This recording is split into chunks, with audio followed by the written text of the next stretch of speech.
Okay. Welcome everybody to our October meeting.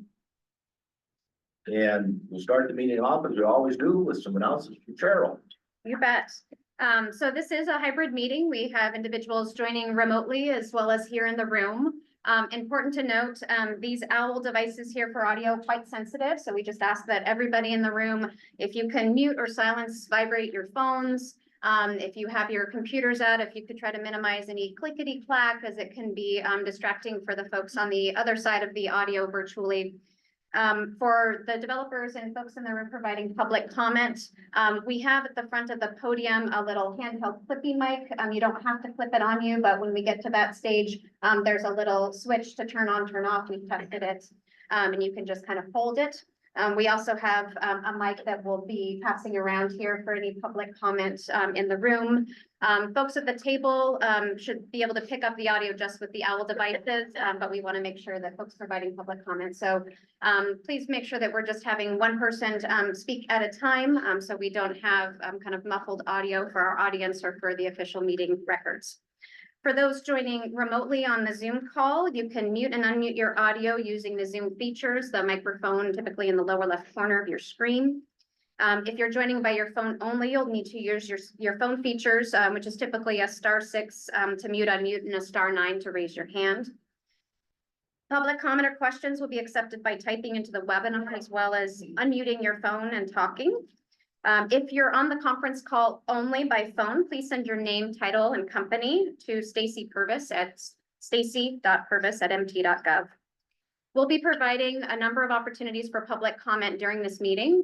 The first public comment opportunity that the chair will announce is for public comment on things within the agency, but that are agency's purview, but are not on the agenda. So if you're here to provide public comment about a housing credit application, that will be a little bit later on in the agenda. We will have opportunity for comment both after each project discussion, as well as at the end before a final vote tally and decisions. And with that, I believe I will turn it back to the chair for board member introductions. Thank you. I'm Bruce Posey, Chairman of Billings. Sheila Rice, Great Falls. John Grant, Helena. Amber Parish, Billings. Yeah. Hamilton. Karen Victory, Great Falls. Back to you, Cheryl. Okay, and we'll go ahead and introduce staff and partners that are here at the table, and then we'll pass around the microphone for in-person introductions in the room. So Cheryl Cohen, Executive Director of the board, and we'll start with Mina. Mina Chu, RDC Capital Markets. Vicki Bauer, Montana Board of Housing. Mary Popovich, Montana Board of Housing. Jessica Michael, Montana Board of Housing. Brian Barnes, Montana Board of Housing. Jason Hanson, Montana Board of Housing. Rick Gould, Jackson, Murdo, and Grant, Board Council. Nathan Bilyeu, Jackson, Murdo, and Grant, also Board Council. Joe DeFilippis, Montana Board of Housing. Stacy Purvis, Montana Board of Housing. And then we'll introduce folks in the room, so if you just pass the mic, name and organization. Gene Willard, GL Development. Alex Burkhalter, Housing Solutions. Tyler Currens with Housing Solutions. Carolyn Cardini, Folsom City Commission. Andrew Shnanius, Slate Capital Partners. Logan Anderson, Slate Capital Partners. Shane Walk, Slate Capital. Becky Brandberg, Echo Enterprises and GL Development. Patty Webster, Homefront. Heather McMillan, Homeward. Larry Phillips, NeighborWorks Montana. Josh Kendrick, Opportunity Resources Incorporated. Jen Clary, Encompass Design. Mike Boucher, Boucher Development. Sam Oliver, Missoula Housing Authority. Tyson O'Connell, United Housing Partners. Irina Vanderpool, United Housing Partners. Seth O'Connell, United Housing Partners. Tiffany Hackney, the Housing Company. That includes everyone here in the room, so I'll turn it over to our staff to introduce both staff that are online as well as partners who are online. Let's see.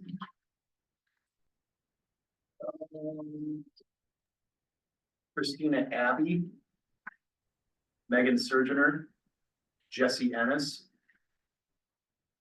Julia Hope Neighbor, John McGinley, Danielle Bauer, Kelly Garigula, Bruce Brensdahl, Jennifer Wheeler, Angela Getchell, Ken Edinger,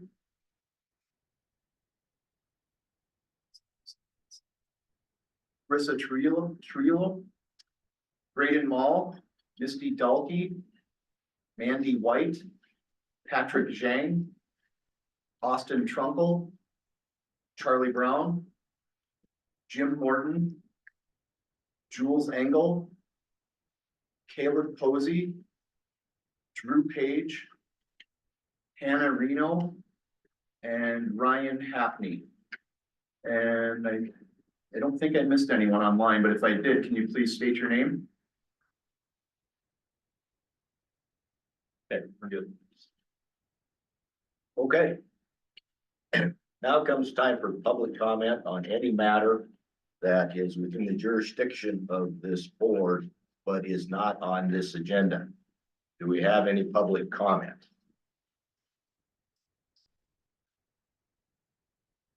None online, Chair.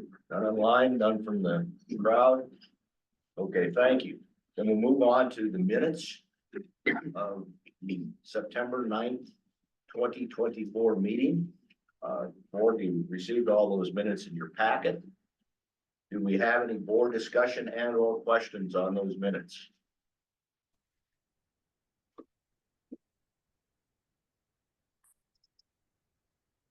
Do we have any public comments and or questions on those minutes?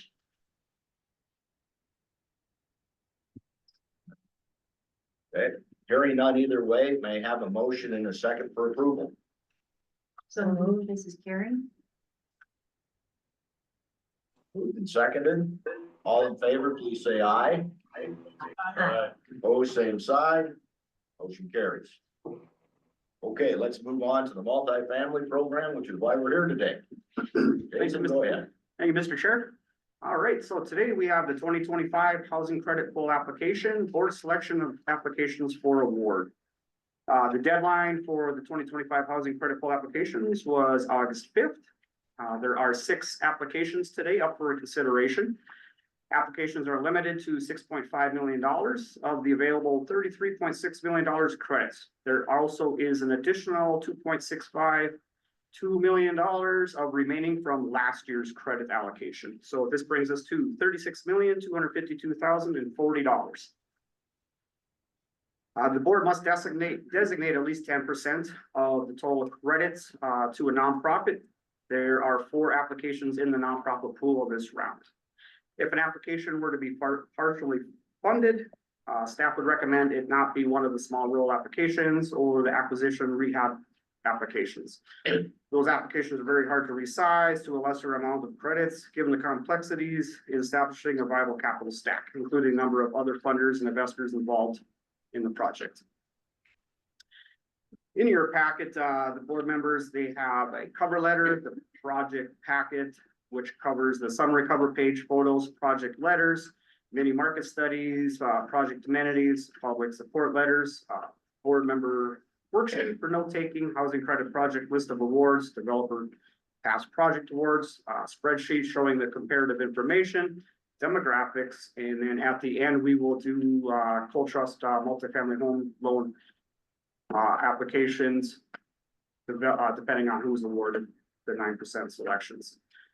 Again, 10% of each state's credit ceiling must be set aside for buildings which are part of our one or more projects involving qualified nonprofit organizations. Like we said, we have 4 this year. Next page on small rural applications, we have none this year as it has to be small rural and only 12.5% of the total application credits awarded, which none of these meet that requirement. Board considerations at the board meeting, the board selected to move several projects forward. 1 dropped out, so we have 6 today. At the board determination meeting, board staff will provide, again, project application information to board members. We won't read through all that again. Full funding of applications. If there's a remaining amount of available credits that's insufficient to fully fund an additional project before awarding a project in an amount less than requested by the applicant. It prioritizes what we do. You can see all the selections down there to go through. The first priority for the project for an award will be allowed 30 days to resubmit its application, resize the amount of credits remaining. If MBOH determines that the development is financially feasible, it will enter into a reservation agreement. If the first priority project fails to submit or is not feasible, MBOH will invite the next priority projects if there is one. Award determination selection standards. MBOH will select applications to receive an award that it deems best meets the most pressing affordable housing needs of low-income people in Montana. Taking into consideration all requirements, considerations, factors, limitations, development, evaluation criteria, set-asides, priorities, and data set forth in the QAP. Other information will be geographical distribution of housing credits, rural or urban projects, overall income levels targeted, the need for affordable housing in the community, including but not limited to vacancy rates, rehab of existing low-income housing stock, sustainable energy savings, financial and operational ability of the applicant to fund, past performance of the applicant, cost of construction, land and utilities, included but not limited to cost and credits per square foot. Project is being developed in or near a historic downtown neighborhood, the frequency of awards in the respective areas where projects are located, preserving project rental assistance or planning to add section 811 units to the project, augmentation and or sources of funds. If MBOH awards credits to an applicant where the award is not keeping with the selection of the QAP, it will publish a written explanation that will be made available to the general public pursuant to section 42. If all the authorized credits and awards after a particular cycle, MBOH may place qualifying applications which were not received and award tax credits or a waiting list for potential awards credits in the event credits become available at a later date. Any available credits that are not awarded or reserved in a particular cycle may, in the discretion of MBOH, be made available for award in a future cycle or may be used to increase the amount of housing credits reserved for a previously awarded affordable community as provided in this QA. Thank you very much.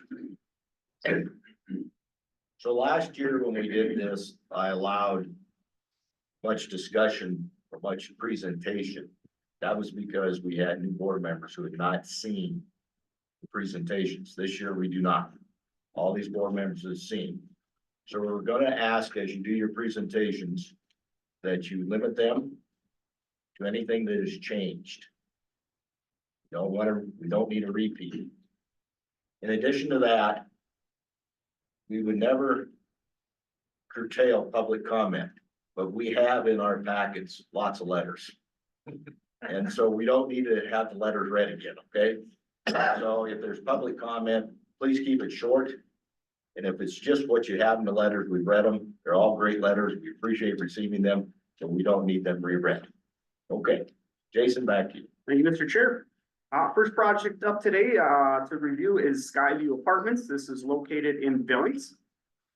Income levels that are targeted, 5 units at 40%, 7 units at 50%. We have 6 units at 60%, 8 units at 80%. This all averages out to 60%.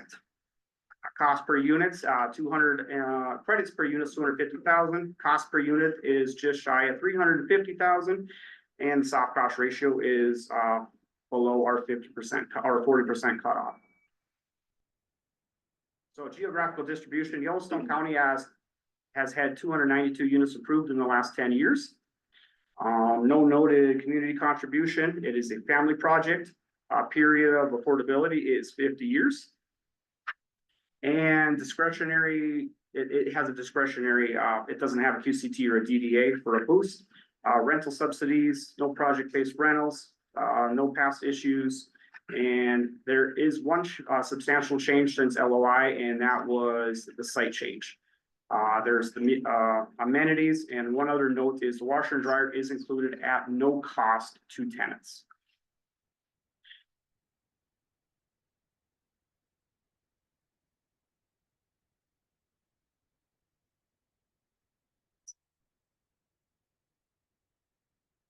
Testing, 1, 2, 3. Thank you.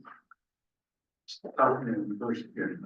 It's the, Thank you, Mr. Chairman, board members, staff, all keep it brief and touch on the items that have changed.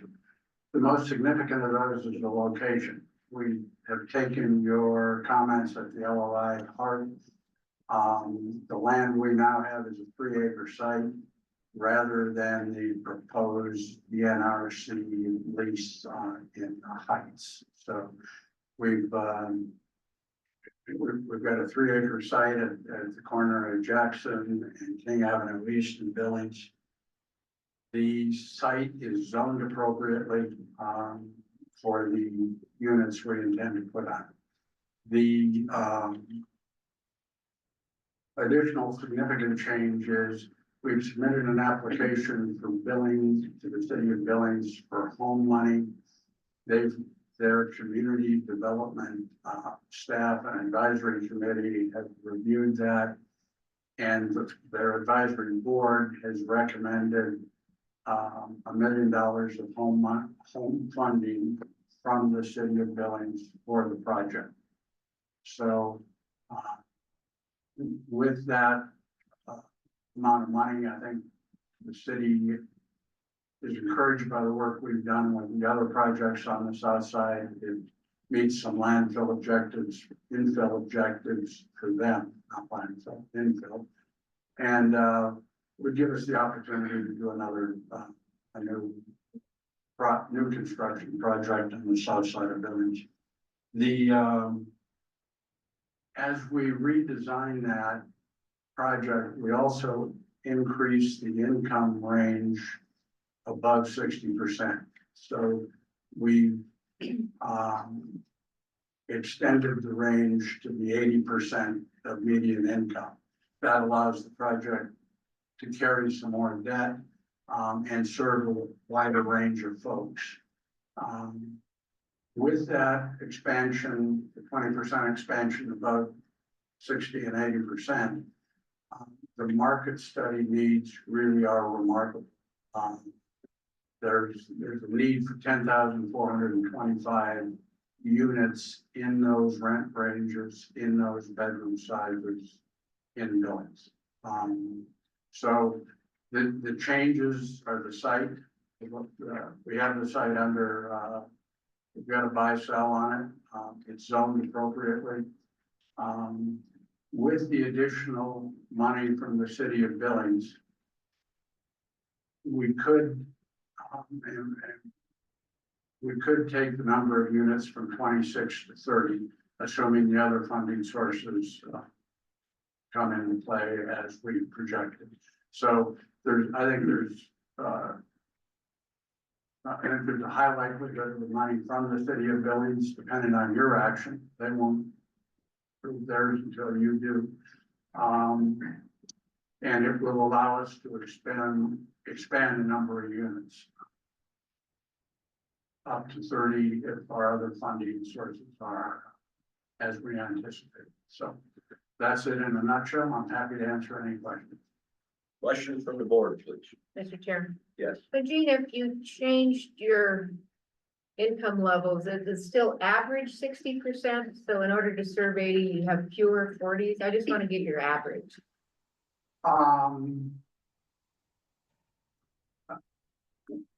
We don't have fewer 40s. We've got more 80s. The original application had 5 40% units. We've still got that. It averages. Something here. Still averages? Yes, it averages 60. Yep, it's. Yeah, off the top of my head, I don't know what it would average, but I think it would be that 60% or Yes. Okay. So I apologize. I thought this was brand new, but it's in the work that you've given us. Yep. Okay, all right. Other questions from the board? I had one other question. Gene, I think in your application, it said something like a 50-year period of affordability, and then city may require a term or something like that. So that's on the home funding. If the home funding is valid, then they're going to require permanent affordability. Mr. Chair, can I comment quick? Absolutely. That I made a last minute change. That should still say 50. The rest of it's supposed to be on a different project, so that's my fault. So it should just be 50 years. So it's 50 years, Yes. there's no current, No. okay, thank you, thanks for clarifying that. If the project goes up to 30, there's the ability for, or we'd have an interest in a little bit higher coal trust loans as well, from 2.4 to 2.8 million, but that's a different issue, so. Okay, other questions from the board? Okay, public questions.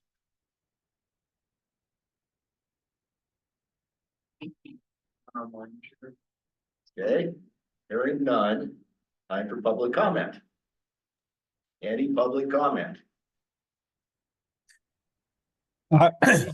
Mr. Chairman, Bill Core here when appropriate. Go ahead. Yeah, and I'll combine this because I'm the mayor of Billings, Bill Cole. We've got two projects to save you time. I'll make them short. My comments are really applicable to both. We've got two projects before the board, but in reality, we need about 20. But I don't think that's going to happen. So the reality is that here in Billings, we're growing at about 1.5% a year. So starting with a population of about 125,000, that equates to roughly 1,200, 1,800 people per year. And that's more than the population of Petroleum and Treasure counties combined, I think, each year. And we've got to find a place for them. And we're doing our best to build as much as we can. But we're not reducing the shortfall of our housing shortage. We're treading water. And that's especially the case when it comes to affordable housing. As everybody there knows, new construction is terribly expensive under any scenario. And because demand for housing in Montana has gone up a lot and our wages haven't kept pace, I think Montana now has that dubious distinction of having the largest affordability gap in the country. And Billings is on the front lines of trying to close that gap. But it's a challenge. We're talking about 30% AMI, I think the housing deficit is now over 4,700 units for households with incomes less than 30,000 AMI. So I just encourage the board to look favorably on both the Skyview Apartments project that's before you now and the LB project, Lofts project. Both projects check all of the boxes. They're both infill. Located close to our downtowns, in the middle of low-income areas that have public transportation, school, shopping.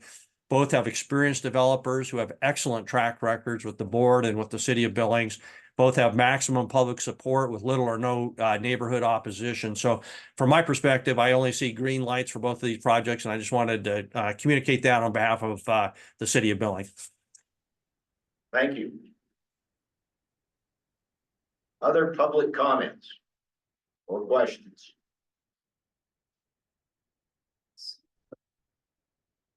You're done. Thank you very much. Mr. Chair, can I ask another question? Because I know I'm out of order. Oh, well, that's normal. Being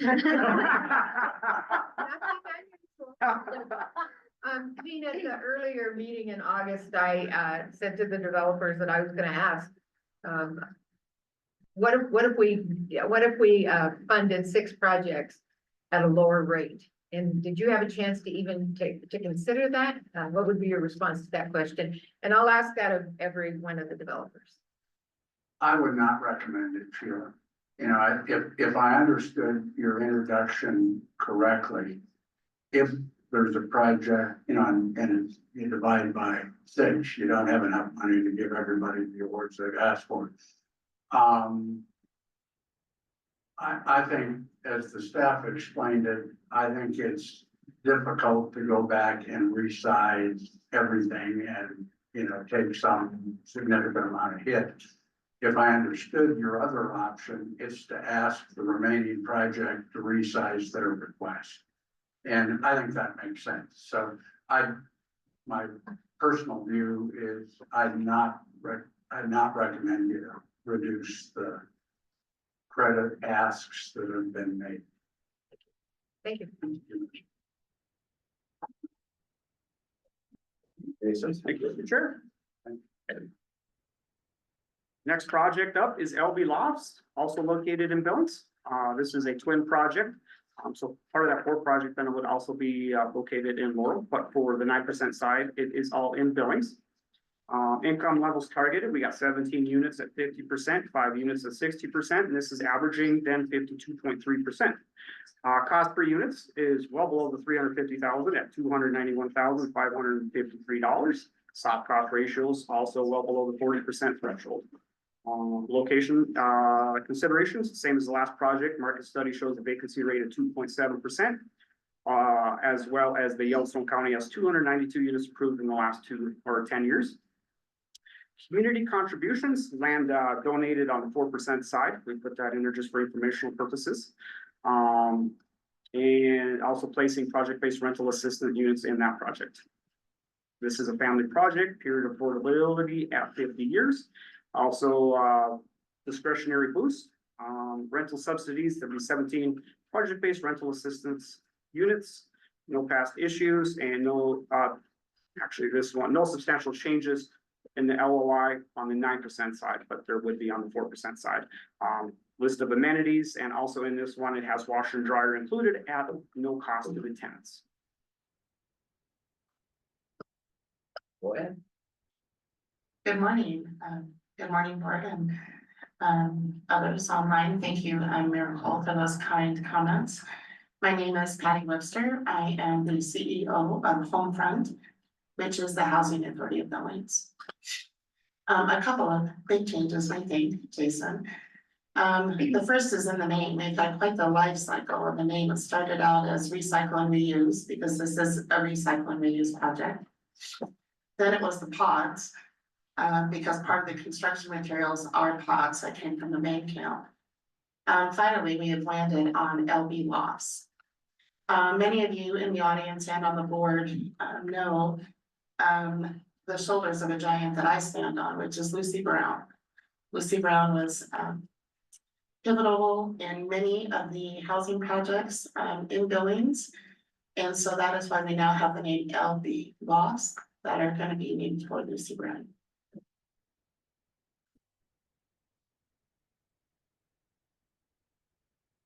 Thank you. Board and staff, Heather McMillan, I'm the Project Development Director for Homeward, and we are Homefront's development partner. As was alluded to, there are a few changes we need to focus on this project.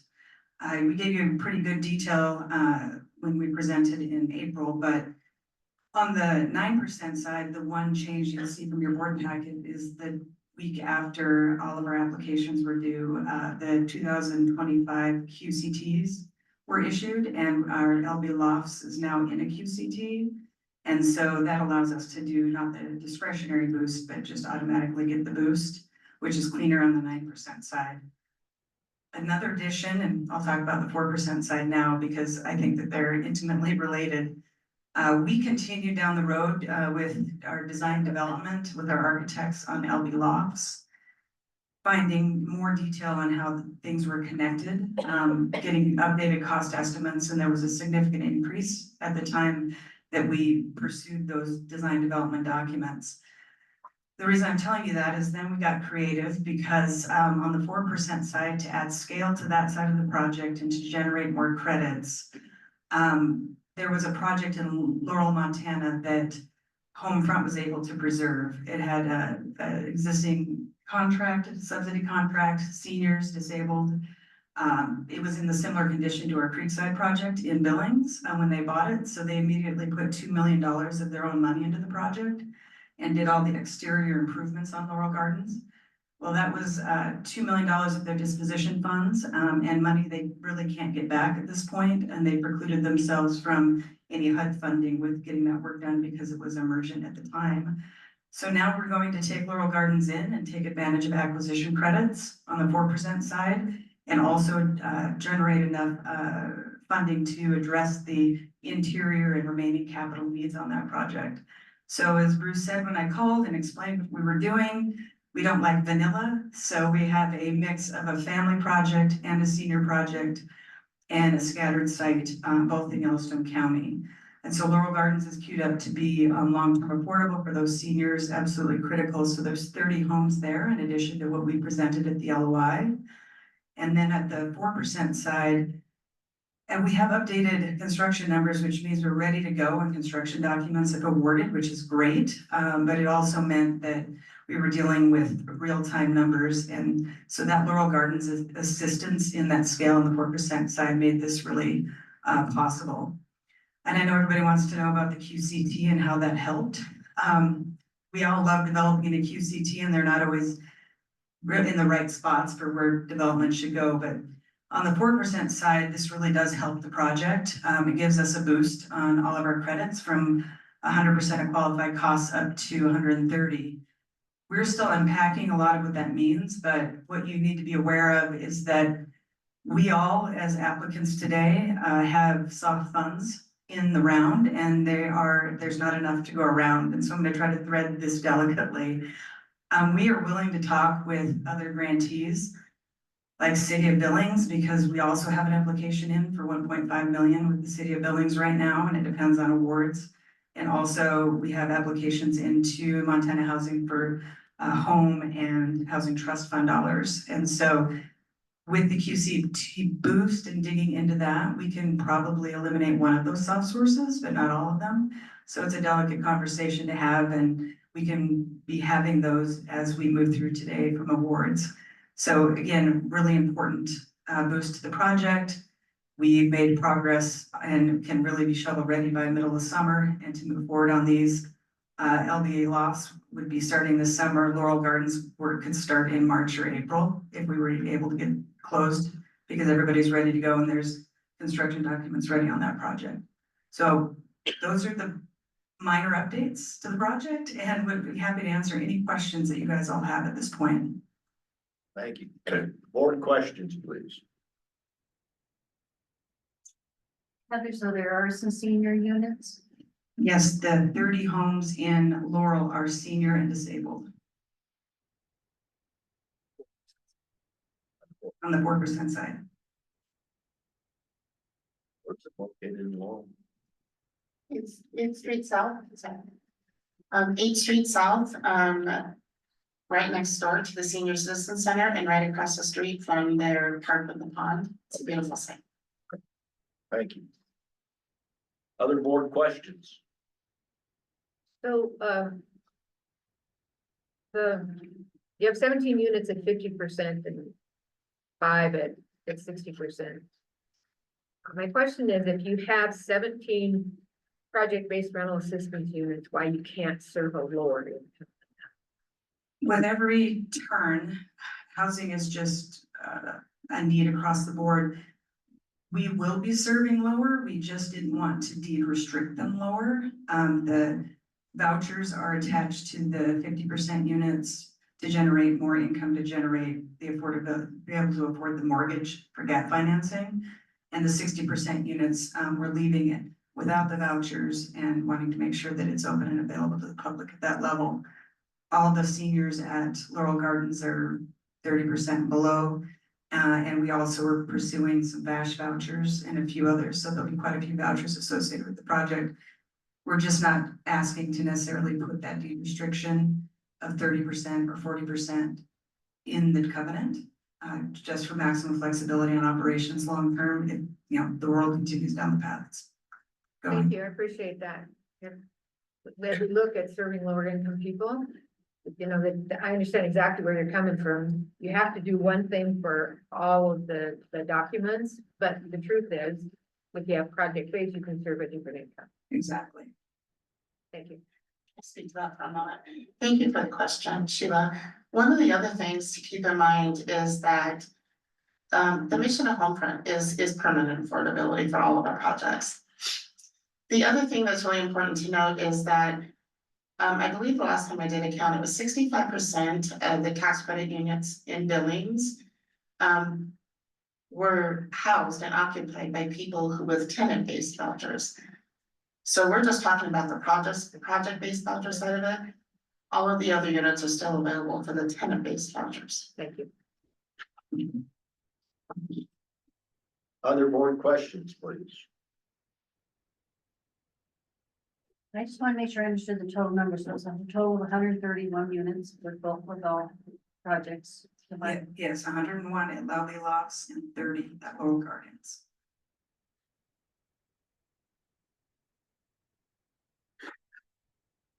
Other questions? Okay, public questions, please. And/or comments? We do have, Hannah Reno has her hand raised. Hannah, go Hello, ahead. thank you. My name is Hannah Reno. I am a commissioner at Homefront, and I'm excited to be here to support the Billings projects for LB Labs and Laurel Gardens. These projects represent a significant opportunity for our community, and it's going to address the ongoing need for affordable housing here. Both of these projects are shovel-ready developments, and that means we're prepared to begin construction immediately. This will ensure that these homes go to families in need as quickly as possible. Mayor Cole mentioned earlier the need for sustainable and affordable housing in Billings with the deficit of at least 4,700 units. I think something important to notice too, some features of this project are sustainability. One's a recycle and reuse initiative, and it's designed with efficiency in mind. This is going to minimize the environmental impact, and it's going to maintain a low carbon footprint by repurposing these materials and employing eco-friendly construction. So, Homefront is committed to building a future and prioritizing both social equity and environmental stewardship. I just want to thank everybody for the opportunity to speak today and your time and consideration on this project. Thank you. Any other public comment? Or questions? Okay. Thank you very much.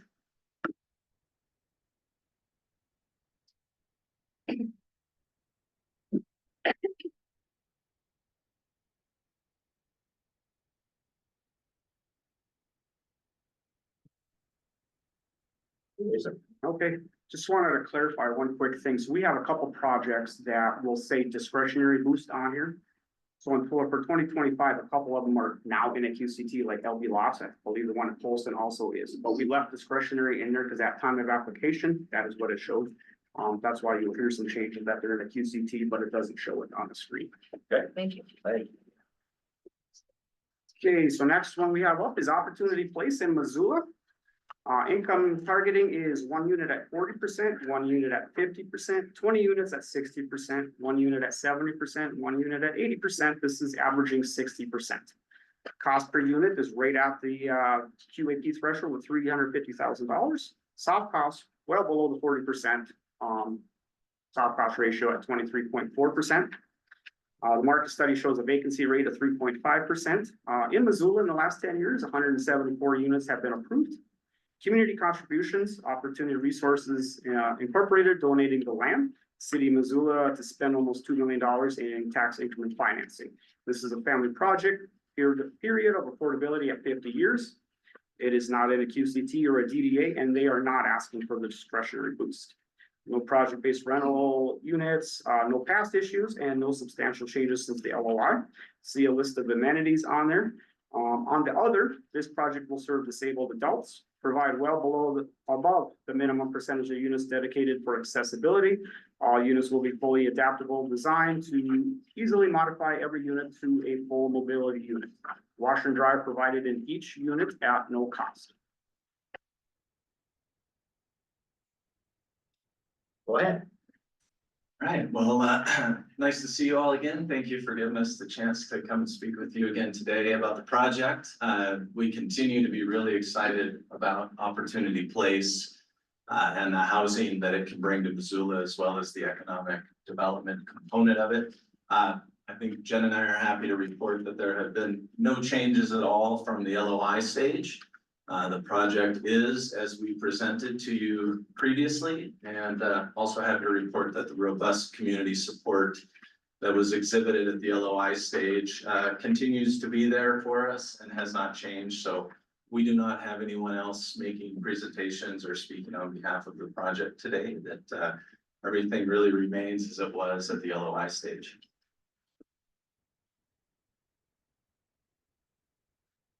Please state your names, please. I'm sorry, Mike Boucher with Boucher Development. I'm Jen Clary with Encompass Design. Thank you. That was our sidebar.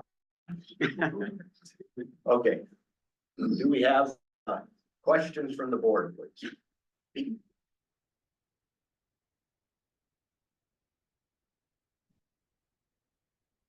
A little unusual, we don't have any changes from the LOI.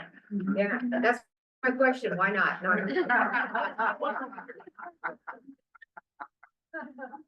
Good concept, we're sticking with it. Any questions for the board? I have one question. I'm just in one of the documents, it says 42 to 44 developers as the developer. Yes, What is that? that's, okay, okay. Is that an That's- entity or is it you- a name change? You've raised a feel-good story Oh. that we good. would love to highlight, and that is one of Grizzlies and Bobcats. Anna Vandal coexisting. Jen is an Idaho Vandal. She played basketball for the Lady Vandals. I played football for the Grizzlies at one point. 42 and 44 were our numbers. Oh. And 42, 44 developers is our development joint venture. Yes, we got really creative. She's also a Bobcat though, so, and we get along, We get along. we get along. Okay, thank you. Other board questions? Okay. Public comments and or questions. Carissa, everyone has the hand raised. Carissa, go ahead. Good morning, everyone. Carissa Trujillo, Executive Director of Homeward. We are based in Missoula, and I just want to voice my appreciation for the board's consideration of this project. I think, as was discussed about Billings and is felt acutely across the state, no surprise to anyone in that room or online, we need more homes that Montanans can afford, and Missoula would really greatly benefit from this project. Homeward teaches homebuyer and financial education and provides one-on-one counseling to a lot of Missoula and Montana community members, and they're struggling to find homes, and this would really make a impact on our community, and I appreciate your consideration. Thank you.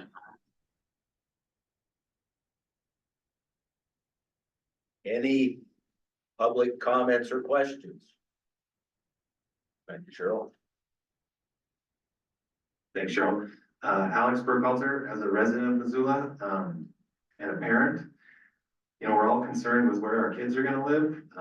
My oldest has some developmental disabilities, and groups like Opportunity Resources are where we're looking for the next step for him. And so it's super encouraging to know that they're not always only thinking about jobs and vocations, but also housing. So full support as a resident and a parent. Thank you. Other public comment? Seeing none, thank you very much. Thank you, Carissa, Alex, thank you. Jason, back to you. Thank you, Mr. Chair. Next project up is Polson Gardens, located in Polson. Income levels targeted are 2 units at 40%, 13 units at 50%, 9 units at 60%, and this is averaging 53%. Cost per unit is well below our $350,000 threshold at $303,664. Soft cost ratio is 35.5%. Location considerations, this is in a rural area. Market study shows a vacancy rate of 1.2%, and it does sit within the Salish Kootenai tribal boundaries. Geographical distribution, so Lake County has had 59 units approved in the last 10 years. Community contributions, none noted, and this would be a senior 55 plus project. Period of affordability is 50 years. It is we did the discretionary boost, but I do believe it is in the QCT starting in 2025. Rental subsidies are at none. Developer performance, no past issues. Substantial changes. They are adding 4 units since the LOI with the help of the full trust funds. There's a list of amenities, and under other, the washer and dryer included in units at no cost to the tenants. Alex, go ahead. Introduce yourself, please. Thank you, Mr. Chairman, members of the board. Alex Burkhalter, still a resident of Missoula and parent, but also developer at Housing Solutions. Just had a few updates, which Jason covered. The biggest one for us is with the addition of the cold trust funds, we were able to increase the number of homes from 20 to 24. That's a 20% increase. Our coal trust application is later in the meeting. As Jason said, we're now in a QCT, which we requested the discretionary boost, but that helps as well. It's one more question answered. Also, since LOI, we've worked with the tribe and received a letter of support from the Confederated Salish Kootenai tribe. I'm excited about that. They recognize that we're not able to limit it to tribal members, but you know, elders and elder care are very important to their culture, and so they're excited to have it for seniors, and we fully expect to be able to house some rural tribal members. Jason took everything I was gonna say. We did hold our rents down to the average of 53%. We saw that we could go a little higher by selecting income averaging, but the rents we had and the debt we needed, we were able to hold it to 53. And that's pretty much it. Happy to answer any questions. I guess the other thing I throw out, you know, something that's maybe a little unique about our project is we won't, assuming an award today of housing credits and coal trust funds, there's no other financing needed. That'll be the green light to get this project rolling and get it done. Thank you very much. Board questions? Hey, Alex, just remind me the location. I think you said it was behind Super One, am I correct? Yeah, so it's behind Super One, but you would access it from Hillcrest. Okay, so you go up and then. Yeah, that's kind of the local cut through is what I've learned to refer to it as. So we'll have an access there, and then there'll be 2 points of access on an existing road through a neighborhood. Okay, yeah, just trying to make sure that I understand what that means. And it's not an update, but it is a little unique for us. This is a fourplex design, 1 story, that is in compliance with the zoning for the area. And we were able to get a bit larger site. So we're gonna take advantage of that and do something a little different. Oh, thank you. Other board questions? Yeah, go ahead, John. Did I understand that you initially asked for 6.1 and now you want 6.5? Correct. At LOI, we'd applied for, our request was a little bit less in housing tax credit, and for 20 homes. In full application, we did increase to the maximum to any project, but also increased it to 24. Thank you. And I just got to bring this up because we did our homework. You know, it's not advisable, but if the board decided to just take all the credits that are available and divide by 6, we believe we could make that work, but it would be back down to 20 units, and we'd be a little more too. As you presented this project last year, but you've changed the design of the project now, is that correct? No, we've actually, I believe this is the 4th time we brought this project to various stages. It's always been on the same site with that same zoning, so it's always been the fourplex design. Okay, thank you. Other board questions? Okay, any public questions or comments?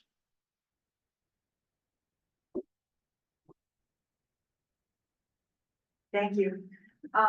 My name is Carolyn Hardini. I'm here representing the Folsom City Commission. Another commissioner, Graydon Mall, is online. And I'm a Bobcat. This is my second go around as a commissioner. It's my first time coming to the Board of Housing, so I want to thank you all for this opportunity to speak and just really commend you and give my sympathy on the tough decisions you're going to need to make today. I'm going to assume that you read our letters from the commission supporting this project. So I thought I'd just talk about the neighborhood real briefly. We are behind Super One, but we're not directly behind Super One.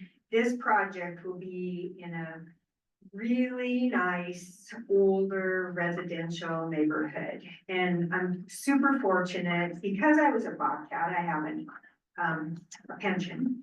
And I've been able to spend some time in this neighborhood and talk to the people who live there. And while at first they were like, well, we really like our neighborhood the way it is, as they've considered this development and knowing that the property will be developed, they're going, this would be great.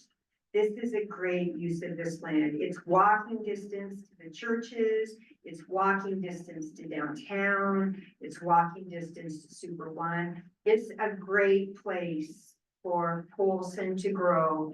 And our need for housing is just like all of you all's need for housing. I mean, I'm just really grateful for your consideration and grateful for the chance to advocate.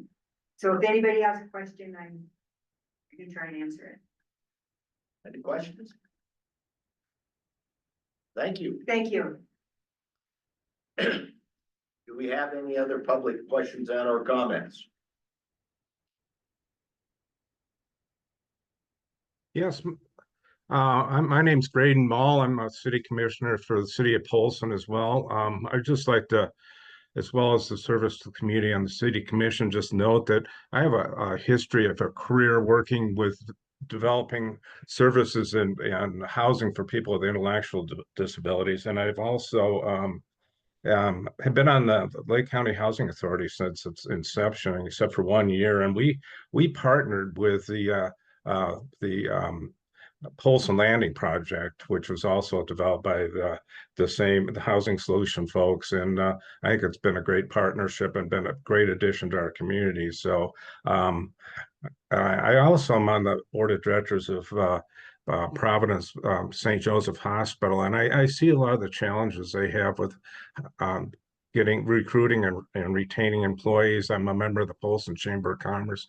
I hear the same themes there. I know this is a seniors project, but I think that the ripple effect in the community is if you create any housing, there's going to create some vacancies and some opportunities for some other people. So we really need housing in Polson, as many of the communities across the state of Montana. So I would like to wholeheartedly support this great project that is centrally located, as Carolyn has said, in the community. It's a great fit. It's kind of right in the very center of the community. Great walking path there, access to shopping downtown, medical services. Of course, nothing's real big in Polson, but it's a very good location for this kind of project. So again, I'd like to encourage your support for this project, and thank you for listening to my testimony. Thank you very much. Any other public comment? Hearing none, Alex, thank you. Thank you.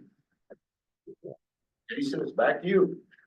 Next project is the homestead located in Dillon. Income levels targeted are 4 units at 30%, 14 units at 50%, and 2 units at 60%. This averages 51%.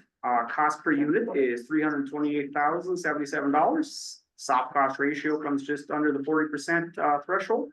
It is in a rural area. Market study shows a vacancy rate of 2.3%. Geographical distribution, Beaver County has had 86 units approved in the last 10 years. No community contributions noted. This is a senior 55 plus project. Period of affordability is 50 years. It is located in a QCT. No rental subsidies, no past issues. Substantial changes are none. List of amenities are up there, and under other, the washer and dryer hookups are provided in each unit. And there are also washer and dryers provided in the community.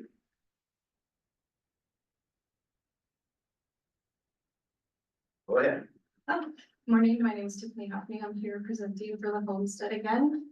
There's been no changes since OLY, still senior community, 20 units in the heart of downtown Dillon.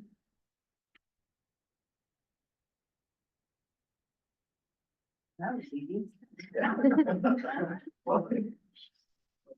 More questions, please. Once again, it's not often we get no changes. Any board questions? Okay, do we have any public questions and or comments?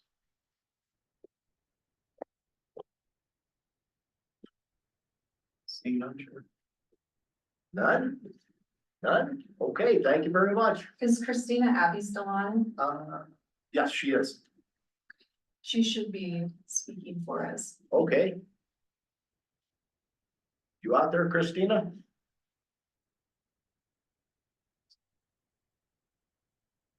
Christina, I see you're unmuted. We can't hear you.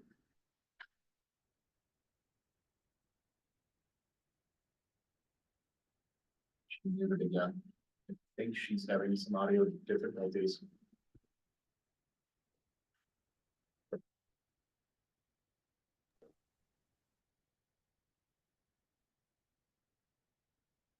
Mr. Chair, we will have an opportunity for public comment at the end after all the presentations. So if Christina is able to maybe take back out and call back in, we could give her that opportunity at that stage. Okay, we'll do it that way. Okay, great. Okay, thank you very much.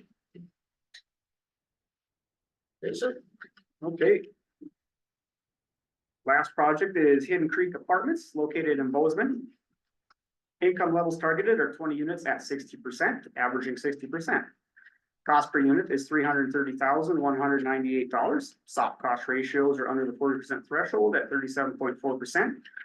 Location considerations, a market study shows a vacancy rate of 2.4%.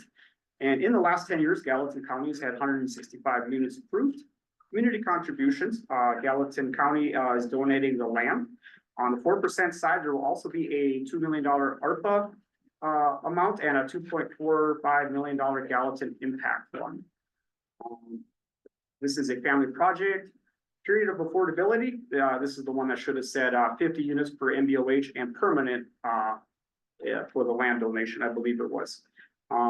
It's located in a QCT. Rental subsidies, there is a potential project-based rental units on the 4% side that's still getting worked out. No past issues, substantial changes are none. There is a list of amenities, and under other, there are washer and dryers have a lease option in each unit for an additional fee. Okay, Mr. Chairman and Board, thank you for having us here today. I'm Tyson O'Connell with United Housing Partners. We have had a couple changes since LOI. They are good. The one, I think it's noted on this, but it wasn't noted. This does have permanent affordability. The way that we've structured the land donation from the county, and it looks like it says it now, but last week on the draft, it's like 50 or so. Because of the way we structured the land donation, in order to comply with Montana law, it's permanent affordability. Because Gallatin County is donated land. As he highlighted, they're also giving 2.45 million in, or $2 million ARPA, and then the city's giving another 2.5 million. So it's almost $6 million in local donations. The other good change is we've added on the total project, even though this just is for the 9%, the project as a whole, it's contingent on the 9%. And we were able, by twinning the credits and with the economic conditions and interest rates falling and some very creative design by our design team, we're able to add 16 units to the total. So when we applied, we were 166 units at LOI, and we're now 182 units. We are all the way through design development on this project as well, partially because the county really wanted to move on this. I think it was highlighted during LOI, but the ARPA funds that they're committing to this project need to be committed this year and spent by the end of next year. So it's an all or nothing for us and for the county to get this project funded, close construction next summer and start so we can spend it $2 million.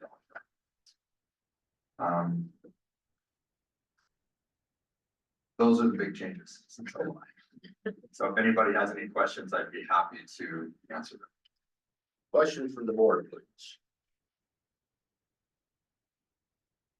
Or comments, either. Well, I have a comment. I appreciate your executive letter you sent to us, executive summary, I should say, particularly where you lay out all the sources of funds.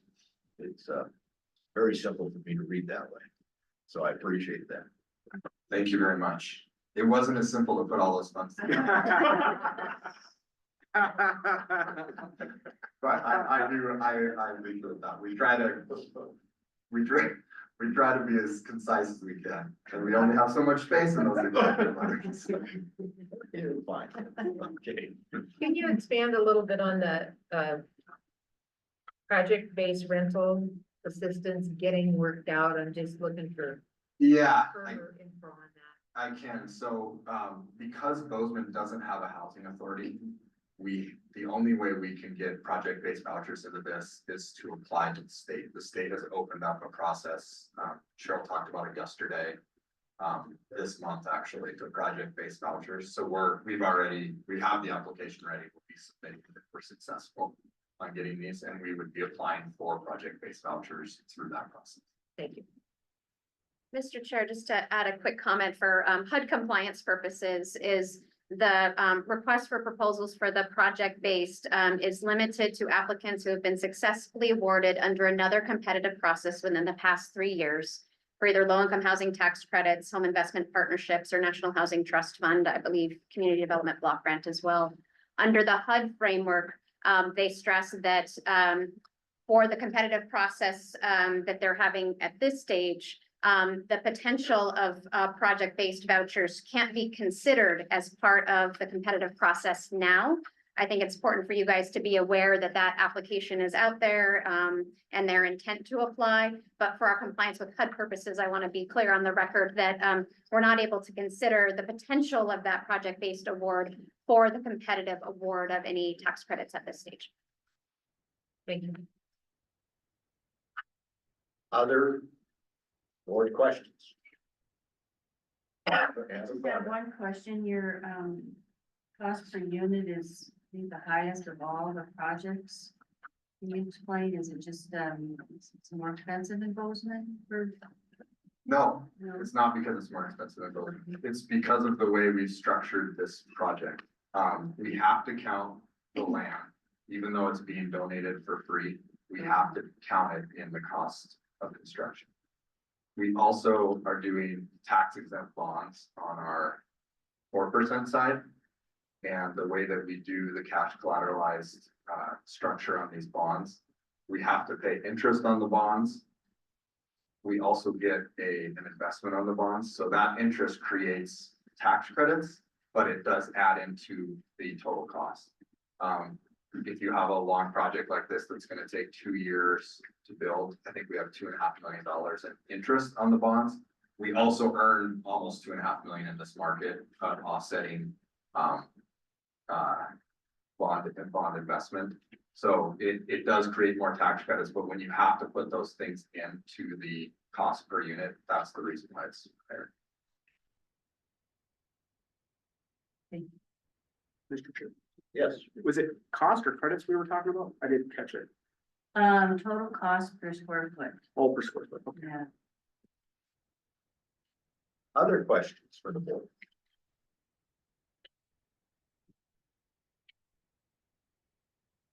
Okay. Questions from and/or comments from the public, please.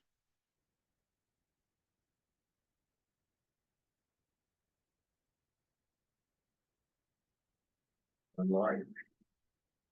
None in the crowd. I say thank you. Thank you.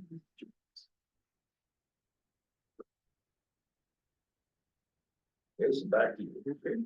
Are we up on the discussion now, correct? Okay. We'll let Brian take a second here to get his screen up. Okay, so we're gonna have a discussion on some items. Is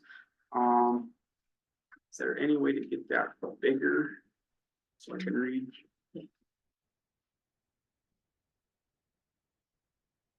So we got 5 different things we're gonna talk about here, hoping to have a discussion with board members.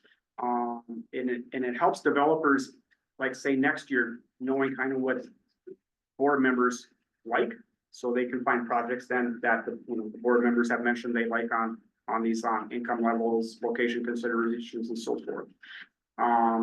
So for this, the board will assign a consensus X to projects that meet the category at a higher level in comparison to other projects. This process and schedule are only a tool to lead the discussion around these categories and items that the board members are considering. Projects with more or less X's are not automatically considered fundable or not fundable, only that they are part of this discussion. Board members can select more than one project for each discussion point. Okay, first one, income levels targeted. So we had a performance audit in the last year. One of the items that came up was on income levels targeted. They talked about we should be funding the lowest income targeting, though that's not the only item for selection. So open it up for board members on income levels targeted on which projects, if any, do they think stand out as targeting the lowest levels of income? Dylan is the only one that had 30% credit or 30% income named in their application. And I agree with that. Okay. Put it next. That's something said there. Yes. Any other comments? We had 30%. Did you have 30% on yours? Even without the project-based vouchers, we would get 80. Hidden Creek, so, but on the application on the 9% side. That's on their quote. Yeah, so, yeah, okay. Any other comments on income? Well, I think it's pretty complicated because when we listen to the Billings project, the LB Lofts, like we'll be there, we'll be serving lower income people, but we can't put it in the document, so it can't be in the application. So it's more complicated than just the surface of saying one or two projects has 30% units named. Yes, and the other complication to it then would be you have some doing income averaging, so you can do 60%. So they might do some 40s and 80s, but you'll have other projects that are doing 50s and 60s with an average at 51 or 53 across the board. So it's complicated on which direction you like the best. Any other comments? All right, efficiency of the project efficiency. So this would entail unit costs, soft cost ratios, things like that. Cost per square footage, if you wanted to throw that in there. So any board members have any comments as far as project efficiency? Well, when I was writing down my priorities, I did note that Bozeman, and Billings, LB Loft and Missoula all had lower credits per square foot. Okay. And I noticed that the soft costs on LB lots is only 28.7%, which is pretty good. Okay. Any other comments? So is it consensus then? Do we put an X LB lofts and which were the other ones, Sheila? Increase Opportunity Place opportunity. and Put an X on LB lofts. sorry, Opportunity Place. let me coordinate my names with our Hidden town. Creek. LB Lofts, Hidden Creek and Opportunity Place for Okay. my comments. Any other comments or? For both lower soft costs and, units. I just looked at unit or cost per square foot or credit per square foot. I looked at more than that, but that's all I wrote down. And Mr. Chair, just wanted to clarify so people know they will have a chance to comment on these comments being made right now. Yeah. Okay.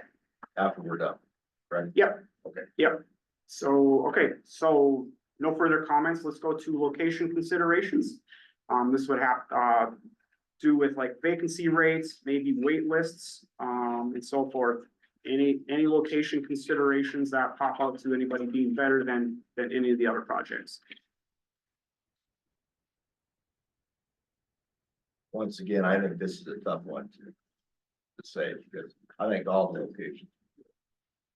And say one is better than another, that's very difficult. I would agree with that. We talk about all the time that there's no bad projects, there's no bad locations. It's just what we can fund. So I really don't I don't know that any one is better than another. To be frank, I'm really a little confused on why we're doing this. I honestly am. I don't know if anybody in the audience is, but I am. You bet. You know, we talk about this when we make our decisions. We talk about all these things independently anyway. I'm trying to find the end game here, to be frank. You bet. So in our QAP sessions this summer, this was discussed. And it was kind of at the same time we we're having the performance audit. In the performance audit, they wanted, more comments for, when they did surveys with developers and so forth, they wanted more comments out there on board members. So that's why we're kind of having a discussion on what we think are the biggest items. So it is out there having more comments and developers kind of know going forward, what kind of projects to bring.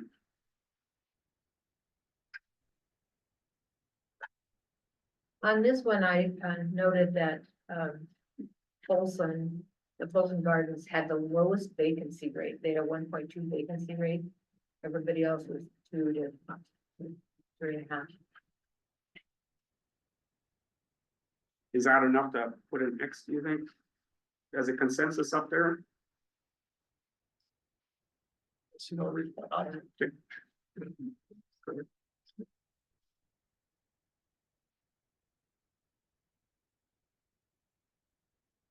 Geographical distribution, anything stand out as this as, the units, some places may not have had as many units go in the last 10 years. Some may have had more. This is one of the points on the performance audit that they thought maybe too much consideration was given to, but we still want to, go around the state and make sure we're not missing anybody. So anything stand out as far as geographical distributions, any of the board members?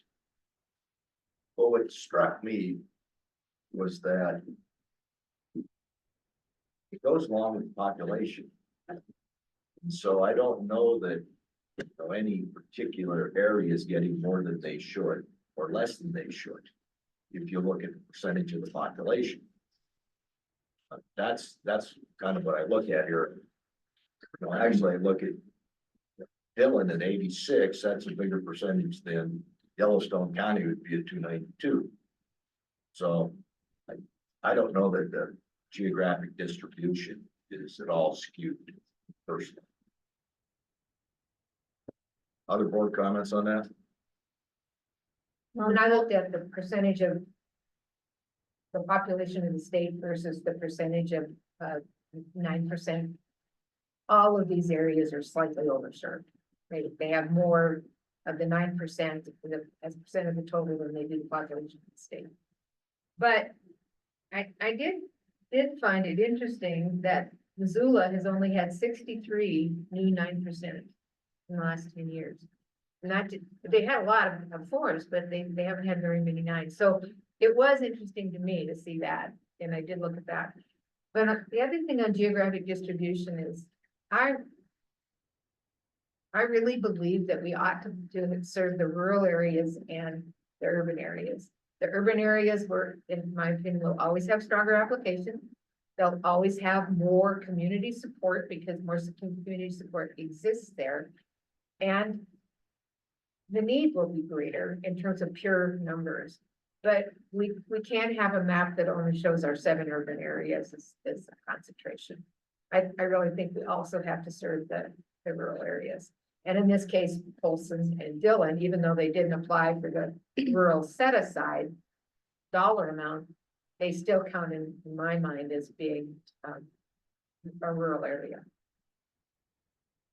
Would you like an X then in Folsom and Homestead? Yes. And kind of adding on to that, the Folsom with 59 units in the last 10 years, when you look at that corridor up to Whitefish and Kalispell, I mean, it's just, the growth there, the whole area region is substantial. Okay, so the last one then for comment then would be community contributions. This could be land donations, like city and county put funds in, anything stand out here to any board members? Well, obviously, the LB loss of donating ground. Opportunity Place, that's the Missoula property, correct? Not donated ground. Was that? And hidden premium both, yeah. Hidden Creek with all sorts of stuff. So they had ARPA funds, impact funds, I think, and then the land donation, yeah. Any other comments on this one? Is this the last one? Is it, okay, yes. I just want to make a comment that's not on there, if I can create another category. Yeah. I also, would like to see more applications that would be located on or near, a reservation, so we can serve the minority populations on the reservation. And I know the Billings, Great Falls, Polson, you know, they're very close to or have a lot of urban Indians. But that's just one thing that I look at too is, what can we do to better serve that population, which tends to have the highest poverty and the worst housing?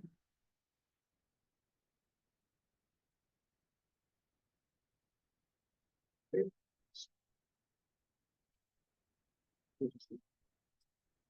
think that's it on the discussion point. Okay, now at this point in time, we're going to open it back up for any comments or discussions from the public, developers, etc. on these points. And on just these points. On just these points, yes. Thank you, Mr. Chairman. Gene Miller with GL Development. I'd make a couple of comments. For your consideration, obviously what you do with it is your choice. The Skyview project has applied and has been recommended for $1 million of home money from the city of Billings. And I would just think that might be a significant community contribution. My other point would be that the investment the city's made in the south side of Billings and our team and your funding of a couple of prior projects has, I think, had a significant impact in the south side in terms of neighborhood improvement, neighborhood support, and the location consideration. And I appreciate your comments about rural versus urban. Again, I think the market study defined 10,425 units in median buildings and stuff. Yeah, thank you. Thank you, Gene.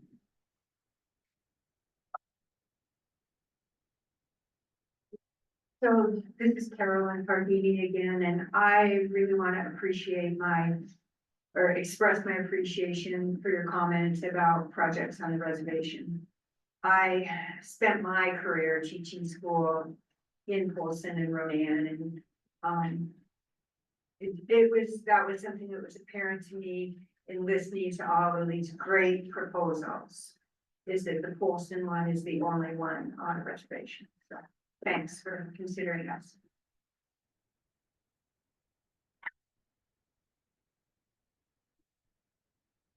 Any other comments?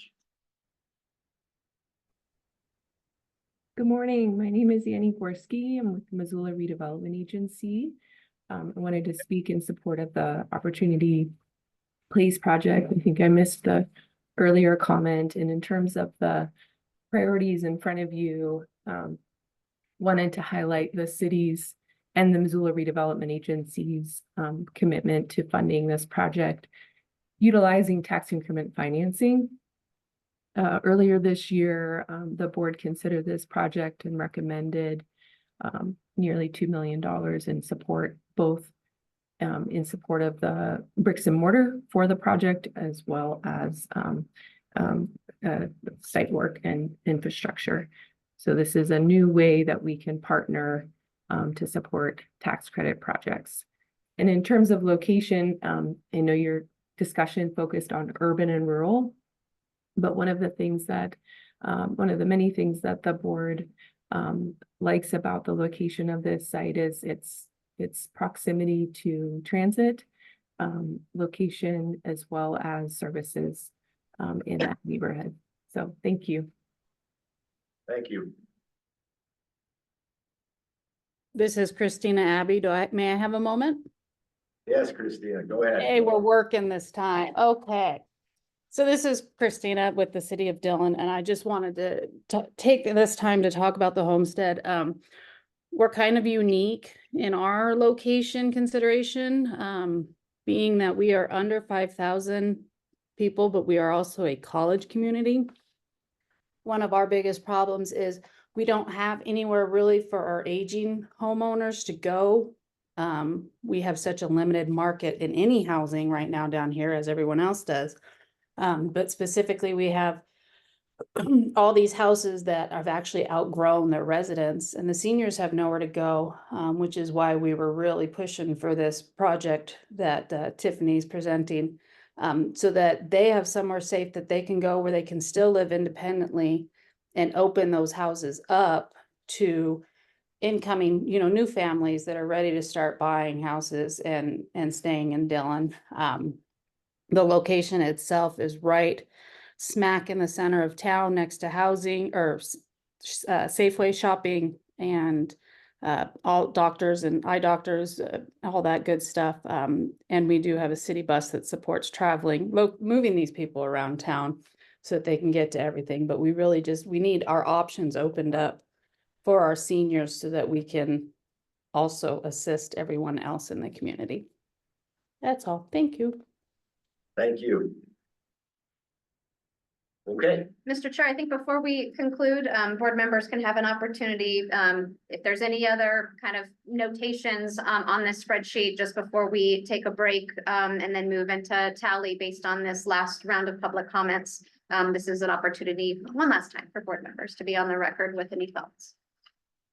One thing I would, and I know I kind of harp on this a lot, but just several projects said that they're shovel ready. I think it's important to really talk about timeline, because it's one thing to agree to take these tax credits, but it's the other thing to get the project done quickly. So maybe, and I did know that all of the projects say they will be done by July or August next year. So maybe that's something we should watch. Not It's starting next year, not done. start, yeah, Yeah. yeah, start, yes. That's some speedy construction. And there are timelines they have to meet, because there's the 10% test they have to meet and so forth, so, yep. Yeah, and I know you do monitor them. Yep. okay. And this would be the appropriate time to take a break. So right now it's 9:53. Do we want to reconvene at 5 minutes after 10 or 10 minutes after 10? I do want to note that standard hotel checkout is at 11 o'clock. We could also take a break after we complete the multifamily section to give folks that opportunity. So Chair, I'll leave to you if we want to come back at 5 after the hour, 10 after the hour. We have a lot of people, probably 10 after. 10 after the hour? Yep. Okay, we'll reconvene then. Okay. I'll take a break.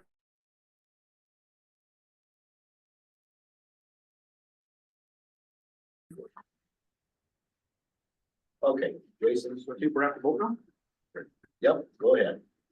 Oh, you get to take this one, Mr. Chair, and kind of, we can go, whichever order, either board members, who would like to go first, or you can call on them to, provide their priority votes. And as a reminder, your top three, priority votes will get 3 points apiece, and your next two will get 2 points. Brian is gonna provide a live tally as we go. That was the question Yes. we were waiting for. Okay, Sheila has volunteered to go first. Okay, my top three are starting in no particular order, but starting with the Hidden Creek. A lot of community support there. I of course love 4-9 condo projects because it results in so many more units and really stretches the tax credit dollars. Credit per square foot was in the lower range. And what comes no surprise, it's permanent. So I love that word permanent, and you see the period of portability. Second would be the Billings LV Lofts. this didn't influence my decision, but thank you, Billings, for honoring Lucy. That's very cool. So again, tons of community support there. And, I like the cost, the credits per square foot, I thought were within the reasonable range. And then my third one would be Opportunity Place in Missoula. Again, community support, the credits per square foot. I think Missoula's been underserved in the last 10 years with only 63 new 9% units. And this one also got my support because it's specifically targeted toward assisting the disabled. And if we think it's hard to find a place to rent for the disabled, it's quadruple. So those would be my top three, and I'm going with top two, okay? The next would be Dillon. I like the 30% units. They again have only had 28 new 9%, and it's in a rural community. So those are the three reasons that I picked that one. And then the other top two would be Folsom, cost per square foot. They've had 59 units of new 9%, but well, that's not very much over the last 10 years. They had the lowest vacancy rate. And also I was impressed that St. Lucie Kootenai Housing Authority wrote them a letter of support because I think that the Housing Authority understands that this will serve American Indians. Okay, who'd like to go next? Gary? Yeah, All right. sure. My top three are, my top one is, Billings, the lofts, LB lofts. Because I really like the recycled, the pod. I think that's gonna be a really great project to watch. And I like that their soft costs are reasonable. My second one is, Opportunity Place in Missoula. I think the disabled adults is, definitely needs to be a priority for a lot of projects. I think that's a real challenge for a lot of those folks. And Missoula is very challenged also for housing, as are all these places. And again, their soft costs they kept their soft costs down as well. My next one is Dillon. I do recognize that Dillon is a college community and that makes it very hard for seniors. And I like how they, they keep coming back. They keep having projects to bring before us, and I'd like to see that project go forward. So those are my top three. My next two are Folsom. Again, I think we do need to make sure we have senior projects, and that yes, it's that corridor is growing rapidly. And that it is close to the reservation. And it's serving that 53% AMI, which is important. And my next one is Bozeman, Hidden Creek. They've got a lot of support from the community. They're very organized in the sense of their combined projects, and their AMI at 60% is still reasonable. Okay. Jeanette? Sure. My number one choice is Opportunity Place in Missoula. Serving the ability disabled is a new concept for us in many ways across the state. And the land donation is a significant part of that.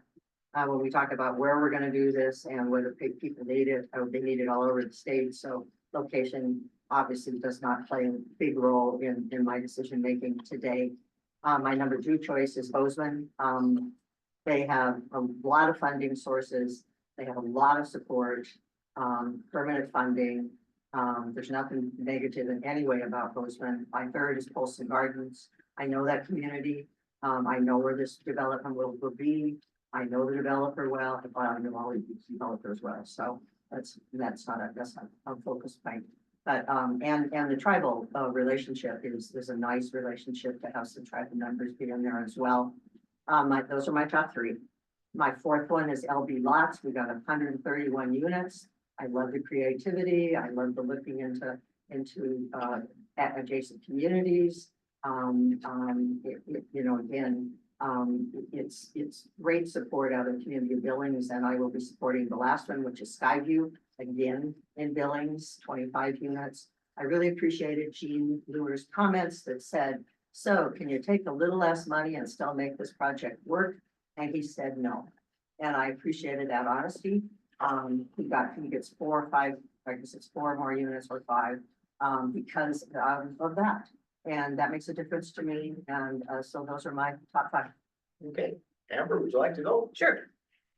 So my top 3 would be Opportunity Place in Missoula. I feel like, the developmentally disabled have long been an underserved population.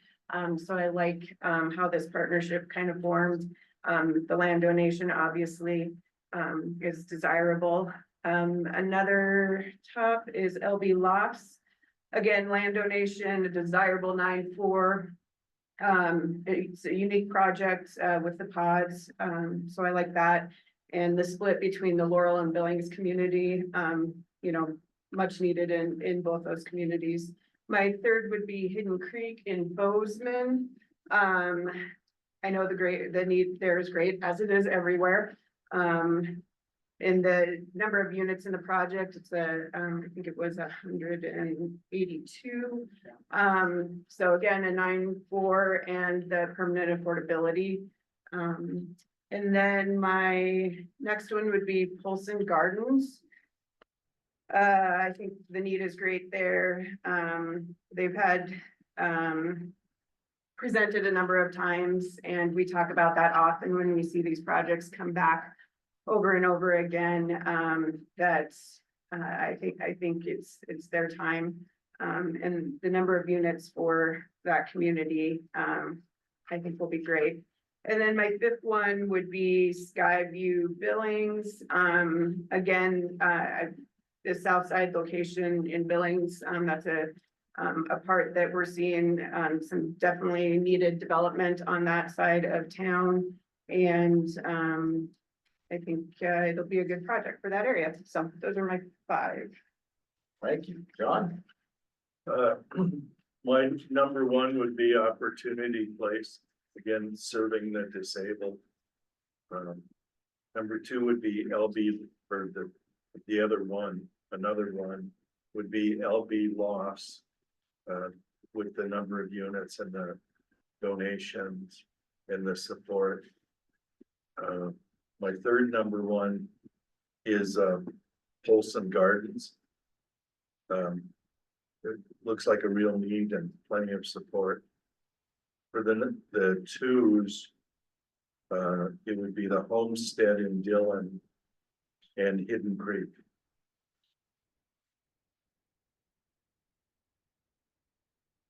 Okay. That puts me up. All right, so my number 1 is Hidden Creek in Bozeman.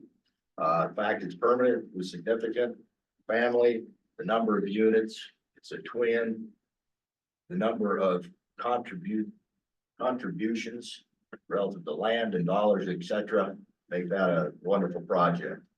Another one of my 3s would be LB Lofts. Once again, contributed land to it. I think the recycling of, or the rehabbing of these units is kind of interesting to bring in man camps and use them. The fact that it's senior, much of Billings is becoming senior oriented. City funds involved, good project. My other one would be Opportunity Place in Missoula, for quite honestly, all the same reasons everyone said. Serving the disabled, it's got money coming in from the city, the land's donated. I think that's a big thing from my standpoint anymore. I know the developers understand this.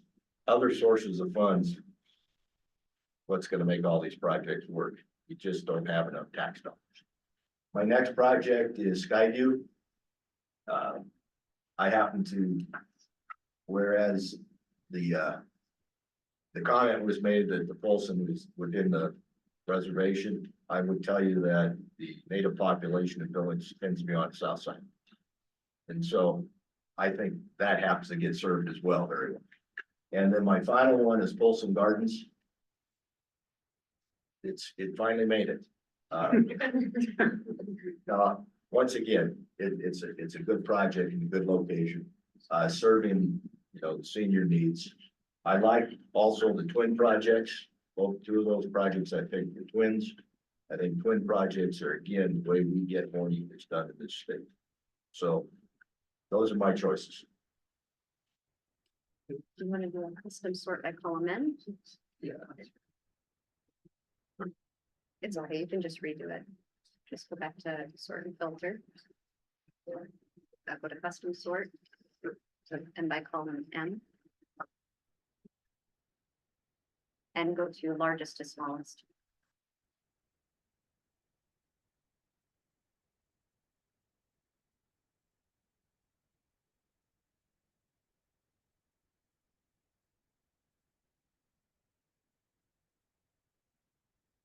Mr. Chair, we typically have an opportunity here where if there's any discussion or comments amongst the board or any discussion on votes or changes of votes based on the current tally, we do have a slate of 5 projects: Opportunity Place, LB Lofts, Hidden Creek, Polson Gardens, and Homestead.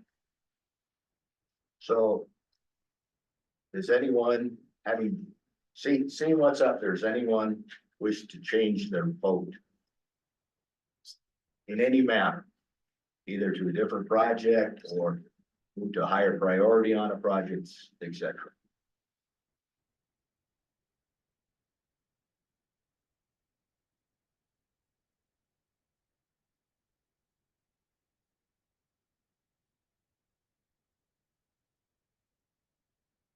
Okay.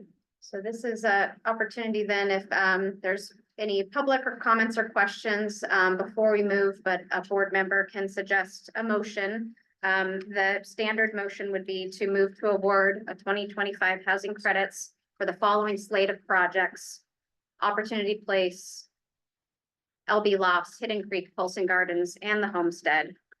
And I will turn it back over to you, Chair, for public comment and then any board motion in second. Do we have any public comments?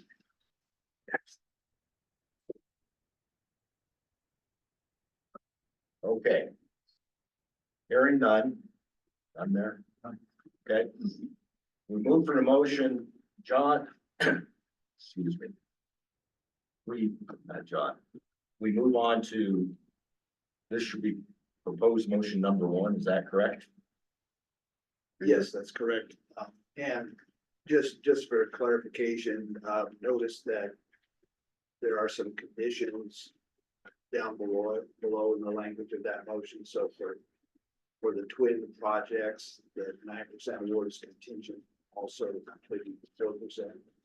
Okay. And then there are 2 additional sets of conditions relating to funding changes and nonprofit that are included.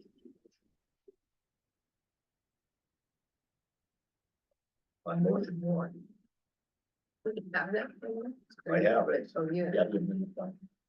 Oh, this is the amendments. These are the same condition language we had over the last. Okay, I missed it down here. Would you like to make a motion? I mean, this. So I move to award the 2025 housing credits to the following slate of projects as shown on the screen, with subject to the conditions specified below. For the purposes of specified conditions, oh, never mind, I don't need that. We don't have any in order. The conditions are a reduction in available credits. In the event that the amount of the 2025 housing credits available to MBOH is reduced by the IRS after this award determination, the amount of credits awarded to the lowest number of projects shall be reduced as necessary to reflect the reduction in available credits.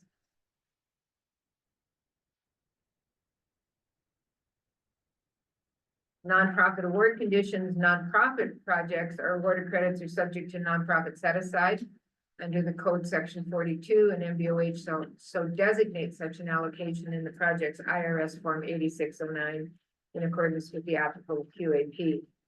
The award to the nonprofit project listed above, first above receiving at least 10% of Montana's credit ceiling, will be designated by MBOH as the award meeting the nonprofit set aside. 2 or more of the above listed projects may be designated if necessary to meet that nonprofit set aside. I think that's not necessary in this case. So that is my motion. But the motion must also include the 4 and the 9, correct?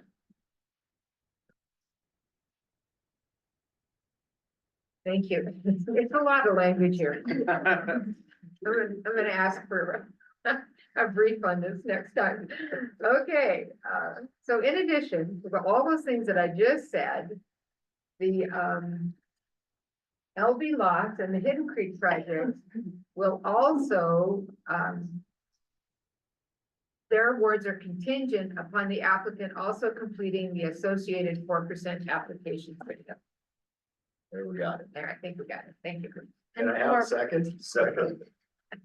Okay, And just to clarify for members of the public, in column M, we have designated the top scoring project, Missoula Opportunity Place, as the nonprofit designated. okay, very good, thank you. Okay. It's been moved and seconded. All in favor of the motion, please say aye. Aye.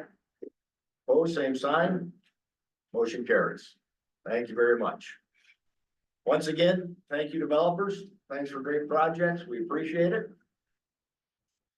And we move on from here. Yeah, I think let's maybe go ahead and finish up at least the multifamily section of the agenda, if everyone's willing to hang in there.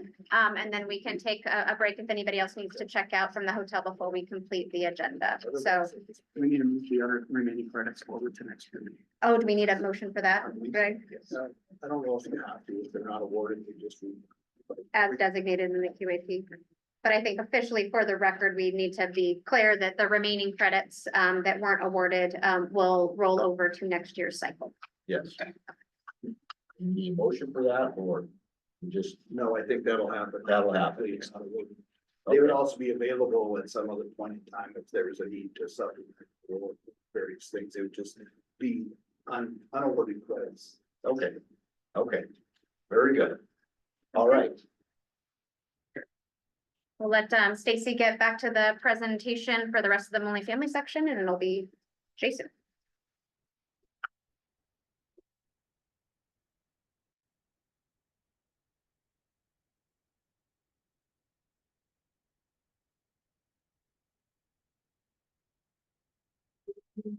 Oh, yeah. Stacy, I think we'll be, yep, there we go. So we'll skip to the next one. So we're not doing the Skyview full trust loan as they weren't awarded credits. So the next one then would be Folsom Gardens. Folsom Gardens is requesting a $1.75 million full trust loan. Permanent financing at 4.025%, amortized over 40 years with a 16-year term. By providing this loan, the project can support an additional $650,000 in permanent financing sources relative to what could be achieved using a conventional permanent lender. Co-trust loan makes it possible to bring 4 more homes to the project, as Alex alluded to earlier. Without that benefit, an additional $650,000, the project would be stretched at 24 homes and would need to make a reduction to 20 units, similar to what was presented back in May at the LOI stage. And then next, it just shows the determined amortization period, which we already have in there. So recommendation by staff is to approve as noted above. any board discussion or questions?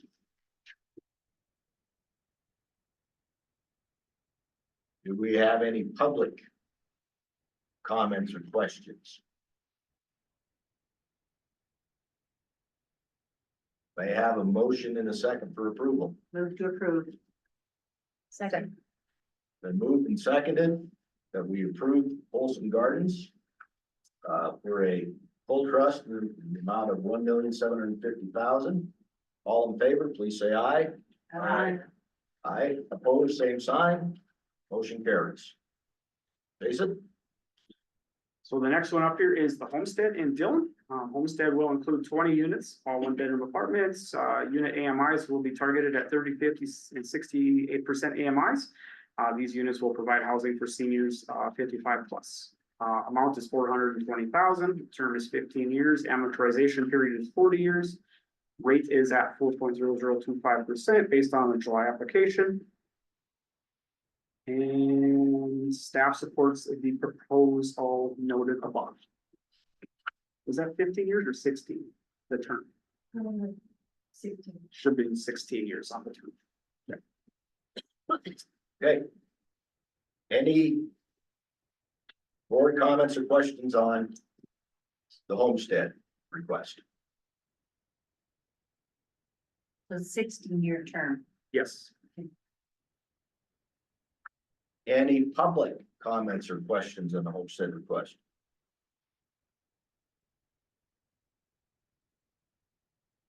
Hearing none, I have a motion and a second for approval. So moved. Second. Been moved and seconded that for the approval of $420,000 cold press money for the homestead. All in favor, please say aye. Aye. Opposed, same sign. Motion carries. Jason?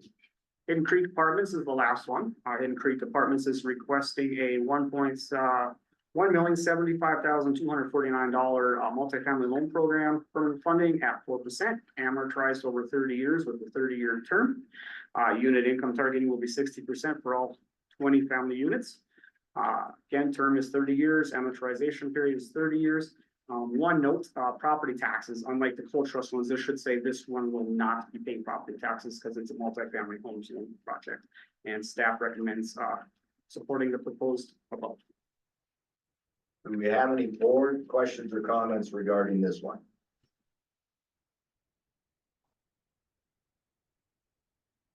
Do we have any public comments or questions regarding Hidden Creek's request? Okay, we have none. I have a motion and a second for the approval of the $1,075,249 multifamily loan program for Hidden Creek, please. So moved. Second. Been moved and seconded. All in favor, please say aye. Aye. Pose same sign. Motion carries. Jason? Okay, next one up is a credit refresh for Cabinet Affordable Housing in Libby. Cabinet Affordable Housing located in Libby is a 9% project that was awarded $6.5 million in 2023 credits. It is being developed by American Covenant Senior Housing Foundation and Community Action Partners of Northwest Montana. Cabinet Affordable Housing is requesting a cabinet refresh that would push their placed in service date out 1 year. If approved, the credit refresh would effectively make the 2023 credits 2024 credits. The placed in service deadline then would be the end of 2025. Staff supports the proposed noted above. And I believe there is an explanation by the developer in your packet. And I believe Gerald Fritz is on. I seen him on earlier. If he is on, any questions he would be able to answer. So this is the first time I've ever seen a credit refresh. We had the bots last year. Came up. Okay. Yep. That was- And just to note, we'll have one, maybe two more coming at the next board meeting. And why do you think that is? So according to this one, he's been trying to get different bids. Bids come back high. They're trying to get below that unit per cost cap. Okay. So those are some issues. Still issues getting materials, I believe, on some instances. So it would probably stand to reason if we have 3 coming in right now, they're all having the same issues. Okay, was my question. Very good. Other board questions or comments? Another question, how many refreshes can you do? Per project? Yeah. That I do not know. Okay. Is Bruce Brent still on the line? He may know. I've never seen a credit refresh be Yes. beyond just one. I just want- Yeah, Yeah. we've never done beyond just one. In fact, I think if we did, that would indicates more significant issues. Okay, thank you. All right. Any other questions or comments? Do we have any public questions or comments? Okay, hearing none, may I have a motion for approval for the credit refresh from 2023 credits to 2024? So moved. I have a second. Second. Been moved and seconded for approval. All in favor, please say aye. Aye. All opposed, same sign. Motion carries. Okay, Mr. Chair, the next project up is a bond resolution approval, the Aurora, located in Billings. The Aurora is a 156 unit family property to be located in Billings, Montana. This is a new construction project costing approximately $264,695 per unit. Comica Affordable Housing is the developer and is requesting a bond amount not to exceed $30 million. This does include the buffers. AMIs will target 60%. You have some information in your packet below this, and staff supports the proposed noted. Any questions from the board? No, this developer. They're out of Utah. They do many projects across many different states. And I believe is Jay online?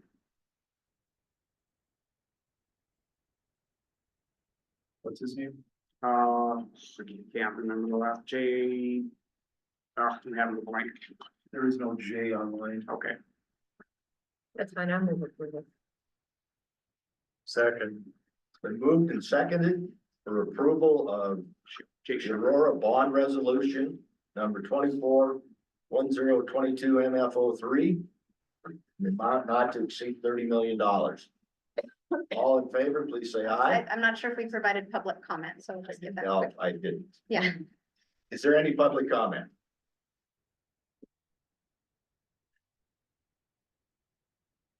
Okay. All in favor, please say aye. Aye. All opposed, same sign. Motion carries. All right, I believe that brings us through to the end of the multifamily section, and given that we do have hotel checkout at 11, I'd recommend to the board. Do the dashboard report. Oh, do you want to do dashboard real quick? Yeah. Okay, sorry, my bad. Jason. So the dashboard hasn't changed a whole lot. It's just shows we have in the full trust fund right now, 472,000. We will add back in the 1.75 million that was allocated for Skyview if it got approved. So we'll have over $2 million at this time. The multifamily loan program and the Housing Montana Fund have some money left in it. It grows steadily with payments coming in. And then it has we took off some of the projects at the bottom of projects underway that had brought in some 8609s been placed in service. That is why the list is a little shorter than before. And then it still has the full trust, the initial 15 million and 50 million at below to show where they are going. So that is the dashboard. Any questions for the board, for Jason on this? Any questions for the public on this? Hearing none. Thank you, Jason, for your report, all your efforts. We can take a break. All right, would we like to take just 15 minutes? Do you folks need a little bit more time for checkout? Yeah, 15. All right, so let's reconvene at 11 o'clock.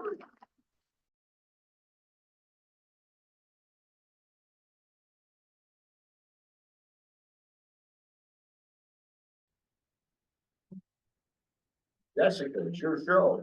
Oh, after a long morning with Jason, I'm here. My first item on the agenda is a new lender approval for Synergy One Lending. And I believe we have Ken Eminger on the phone still. Hopefully he's stuck with us. He's Yes, from I Synergy. am. Great. Just in case there's any questions, you can chime in. Synergy One Lending Incorporated was founded in 2014. Their corporate headquarters is in San Diego, California, and are licensed in 49 states, including Montana, with a total of roughly 700 employees. Synergy's Montana locations are in Great Falls, Helena, Kalispell, Missoula, and Polson, and employ 30 that live in the state. Synergy One lending is Fannie, Freddie, HUD, VA, and USDA approved, and plan to offer Montana Florida Housing's regular bond, DPA, and MCC programs. They're not yet approved for the HUD 184 program. Synergy One's mission is to humanize and modernize the home lending experience using the values of honesty, transparency, excellence, innovation, and empowerment. Synergy One's lending application material, quality control plan, and financials have been reviewed and approved by staff, and they meet all the requirements for becoming a Board of Housing participating lender. Their full application and financial information are available for board members to view upon request. The staff requests for the board to approve Synergy One Lending Incorporated as a participating lender for the Montana Board of Housing. Are there any board questions? I have a question. Where is the Helena office? Ken, are you there? I'm sorry, yes, I'm sorry, was the question, where's the home office? Where's the office in Helena? Is it going to be where Man Mortgage was? Yes, Over by Helena Athletic Center? Oh, okay. So Man Mortgage, is moving, I think entirely, and I could be wrong, to the Synergy One. almost entirely correct. So that's the big push behind it. Other board questions?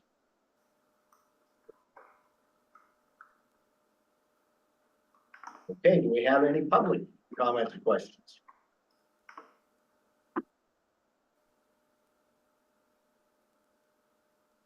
None, hearing none. May I have a motion for approval of Synergy One Lending Inc. as a participating lender for the Montana Board of Housing. So moved. Second. Been moved and seconded. All in favor, please say aye. Aye. Opposed, same sign. Motion carries. Congratulations, Ken. Thank you, appreciate it. All right, moving on to my dashboard. You have it in front of you, in your packets. There's only a few things that I found noteworthy this month. I wanted to point out that, we have, just a few of our lenders that appear to be the biggest hitters, and, of those are Stockman Bank, Miles City, with 47 loans, first mortgages so far this year. Opportunity Bank, 37.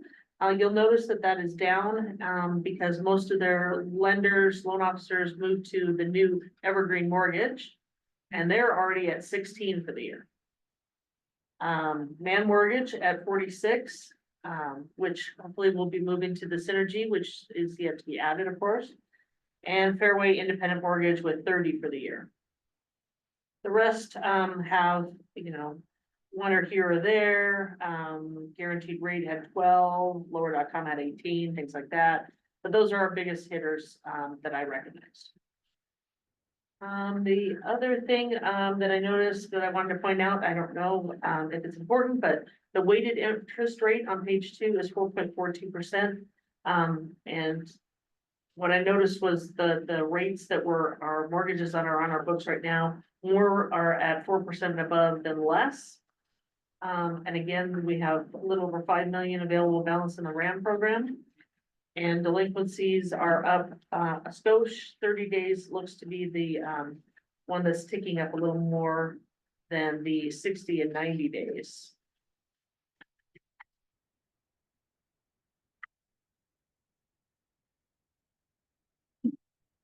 Okay, board questions or comments? Yes, Jessica, the loan purchases by lender, could you sort that by alpha rather than the number of their lender? It just would be a lot easier to read if we could. Okay. Sort it by alpha. And then secondly, on the column that says first and then DPA, does that mean that, for example, under Yellowstone Bank, we bought 3 loans, and one of them included DPA, or is DPA an additional loan? Additional loan. Thank you.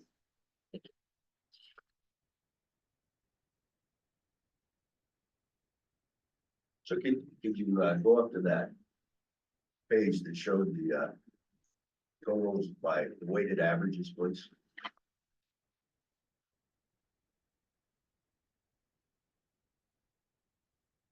Page two, about 2/3 of the way down.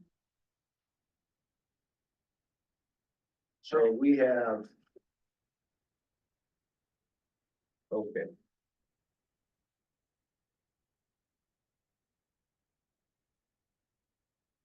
Shows there, most of the loans are in the 5.559% rate. And so we have 2,300 loans that are 5 and above. Give or take. Okay. Yes, So that's kind of our at-risk portfolio. Okay, waiting for rates to drop down so they can probably refi. yeah. So, okay, The only other thing I wanted to ask the board, you might have heard me or not heard me yesterday, but, just to make it public right now, is if you, as the board, have any additions or deletions to the, dashboard that you'd like to see, things that you, really are interested in, or things that you don't find that you look at ever that can be taken away, or other numbers that you're curious about, please, let me know. You can reach me at work, in my email address. How will the Idaho loan show up? There'll be another column under servicer? That would be an additional page, I Okay, would, of information saying how many loans were, purchased by them. We're looking forward to having reports from them. And I'm guessing it would appear in the format of the reports that Idaho would be providing to us. So there's a number of kind of canned reports we'll receive from them on a regular basis. And if we have a need for any custom reporting with them, we are able to make that request as well. okay. Any other board questions? Do we have any public comments or questions regarding the homeownership report? Hearing none, thank you very much. Barry. Okay, Mr. Chair, Board, for the mortgage servicing program dashboard, this is all total effective September 30th of 24. We have total of 6,309 loans in our portfolio and 5,632 are Board of Housing loans. 294 are Board of Investments, and we have 20 multifamily and 363 homeowners assistance fund half loans, which that will stay the same and start decreasing because we do not do new half loans anymore. They turned them to grants. And then also our principal balance is approximately 711.5 million. Escrow, 6.3 million. We'll be paying property taxes next month. Lost draft funds, approximately 811,000. 60+ days past due. It's down from last month, but up from last year. We're staying pretty steady. 277 loans. We've had 2 actual foreclosures last month. It's a total of 6 this year. This will probably be the least amount of foreclosures we've had since I've been at Montana Board of Housing. We have 699 delinquent contacts to make. That's basically early payment default calls, 25-day calls, 45-day calls, 60 days, things like that. We have 1,004 loans that we charge late fees on, which gave us a late fee income of $31,000. We've had 41 payoffs last month and 78 new loans. We're still waiting for the HUD's national tier updates. We had training set up for my staff. I think I'm the only one that's done the training so far, and we have 3 staff that will be doing the training, and it's going to be more extensive for sure, and all the data that they have on our portfolio for the FHA loans. So that's pending. I'm hoping the next quarter we should see numbers changing. Loss mitigation, we're still into the partial claim world. Honestly, though, it's going down pretty good. We've only had 14 this last month. I think we probably only have 7 coming up for this next month. We have 7 bankruptcies, preservation properties, 9, and we have 1 REO. And that is the status of the services portfolio. Any questions for Mary? Are the late fees, are those collected or are those charged? They are collected when we receive their payment. However, if the loan is delinquent and we don't receive the regular payment, we don't collect the late fees yet. Right, That makes sense. but no, I'm on the chart though. Oh, this is what was assessed. Oh, okay. Yes, so we had 1,004 loans that we assessed late fees, and that total was $31,000. So it's not collected, it's assessed to them, and hopefully someday we will collect all of that. Are those repeat offenders? Yes, most of them, Most of them. yeah. Other questions for the board? Any questions from the public?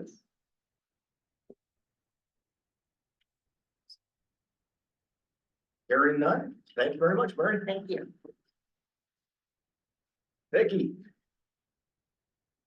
Thank you. For the investment, or the accounting dashboard, for the investments, this reflects the investments that we had at the end of August. That was the last month that we had reconciled. As far as investment diversification, we don't have a lot of options, for investment funds right now. So 59.8% of MBOH funds were invested in money market, earning 5.19%. And a good portion of the funds, of those funds consisted of the bond proceeds from the 2024 A issue, as well as other pots of money where we're currently purchasing set aside loans. We had 26.6% of funds were invested in T-bills, earning between 5.10 and 5.25. And then we have a few longer term Fannie Mae, Freddie Mac bonds, and MBSs on the books that range in interest rate from 3.69 to 6.25. The weighted average yield of investment rate, it has improved year to year from 5.27 in August of 23 to 5.29 of August of 24, and the rate remains steady at 5.29 from July of 24 to August of 24. As far as the portfolio maturity, the overall investments at the end of August was 144.1 million, with approximately 86.1 million of that in money market. So the longest maturities that we have in our portfolio are yielding between 4.45 and 4.96, and they're the Fannie Mae MBSs. We have 2 treasury bonds that were purchased several years ago that'll mature in August of 2025. Other than that, the investments are shorter term investments that we have on the books. Other items we have going on in the office in the accounting section is financial statements have been completed by iBailey. I worked with them to provide them the reports and the information that they needed to put those financial statements together. The financial statements have been provided, a draft has been provided to the auditor. So we're also going through the fiscal year 24 audit, currently answering auditor questions and providing them information. We've started doing work on the bond calls for December 1st. We have another debt service date coming up. And we have a new bond issue that is going to close November 7th. Nina's going to give a rundown of what that bond issue will consist of and the excellent pricing that we got in the market. And with that bond issue, of course, we have included the MBS structure in all of the work that we did in putting together the documents for that bond sale. It includes information from Idaho for the MBS structure. So if somebody has any questions for me, I'd be happy to answer. Otherwise, I'll let Mina talk about the 2024 B bond issue that will be closing next month. Any questions for Vicky from the board? Any questions from the public for Vicky? Okay, Mina? Okay, great. Well, thank you so much, Mr. Chairman, members of the board and staff. It is a pleasure to be here. And I really appreciate everyone's making me feel so welcome. So we can just start. I'm going to give a rundown on the 24B bond issuance. Scroll to the next page. Okay, great. So a quick update. We priced on Thursday, October 3rd. We actually flew back from Phoenix and we turned around and priced the bonds. And I think the timing was perfect, not only because we ended up pricing on a dip of all the rates, but we also didn't have much competition from other HFAs because they were all at NCSHA. It has been, this year has been such competition to get investor participation and investor attention because we've had like 5 or 6 HFAs pricings going on every week. And as we mentioned yesterday, HFAs in essence borrow money from investors when they issue bonds, and they do that to fund mortgages to make to first-time home buyers. These mortgage receipts, principal and interest, are then used to repay back the bonds and their interest. The spread between the mortgage and bond rate is a spread, or the 30-year maturity, 30-year mortgages, a 30-year annuity over the life of the mortgage. And that spread is important because Montana Board of Housing is financially self-sustaining. And the receipts and what has accumulated over time in the indenture, at one point, you know, they were used to fund other special programs and other programs, including the RAM program. So specific to this bond issuance, we sold $56,430,000 in bond principal. And one of those bonds we were sold at a premium to fund the cost of issuance and down payment assistance. So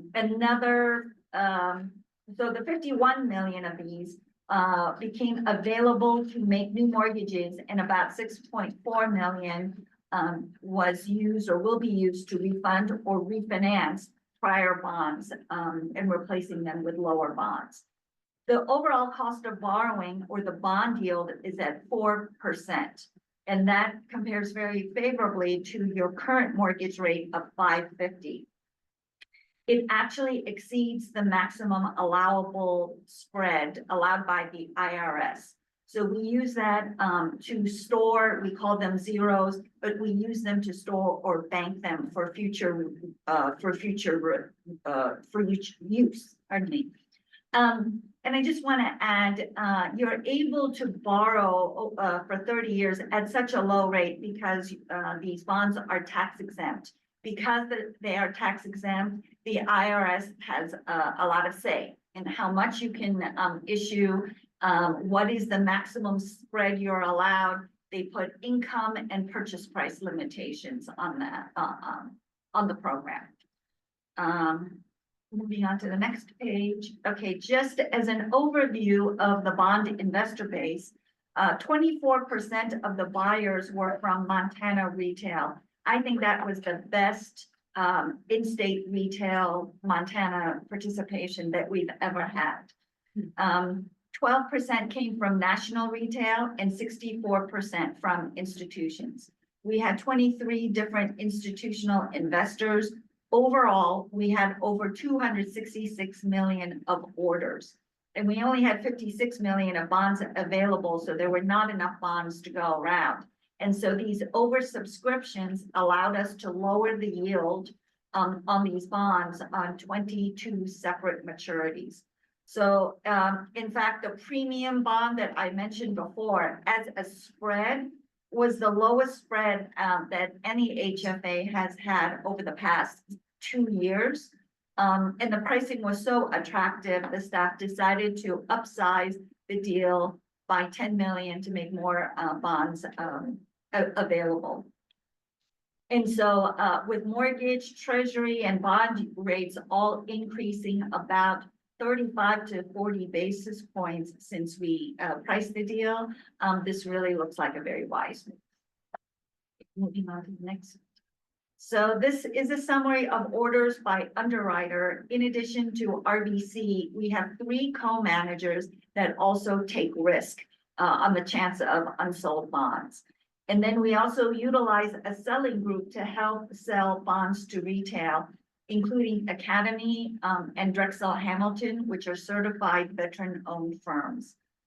We give Montana retail investors the highest priority, at least in the first 50% of each maturity, followed by national retail and then institutions. And as I mentioned before, it was really heartening, great to see Montana retail. We asked them to provide zip codes to reinvest into their own community was a really great pricing.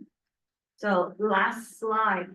Just wanted to end with a summary of saying that housing finance agencies in general nationwide are thriving.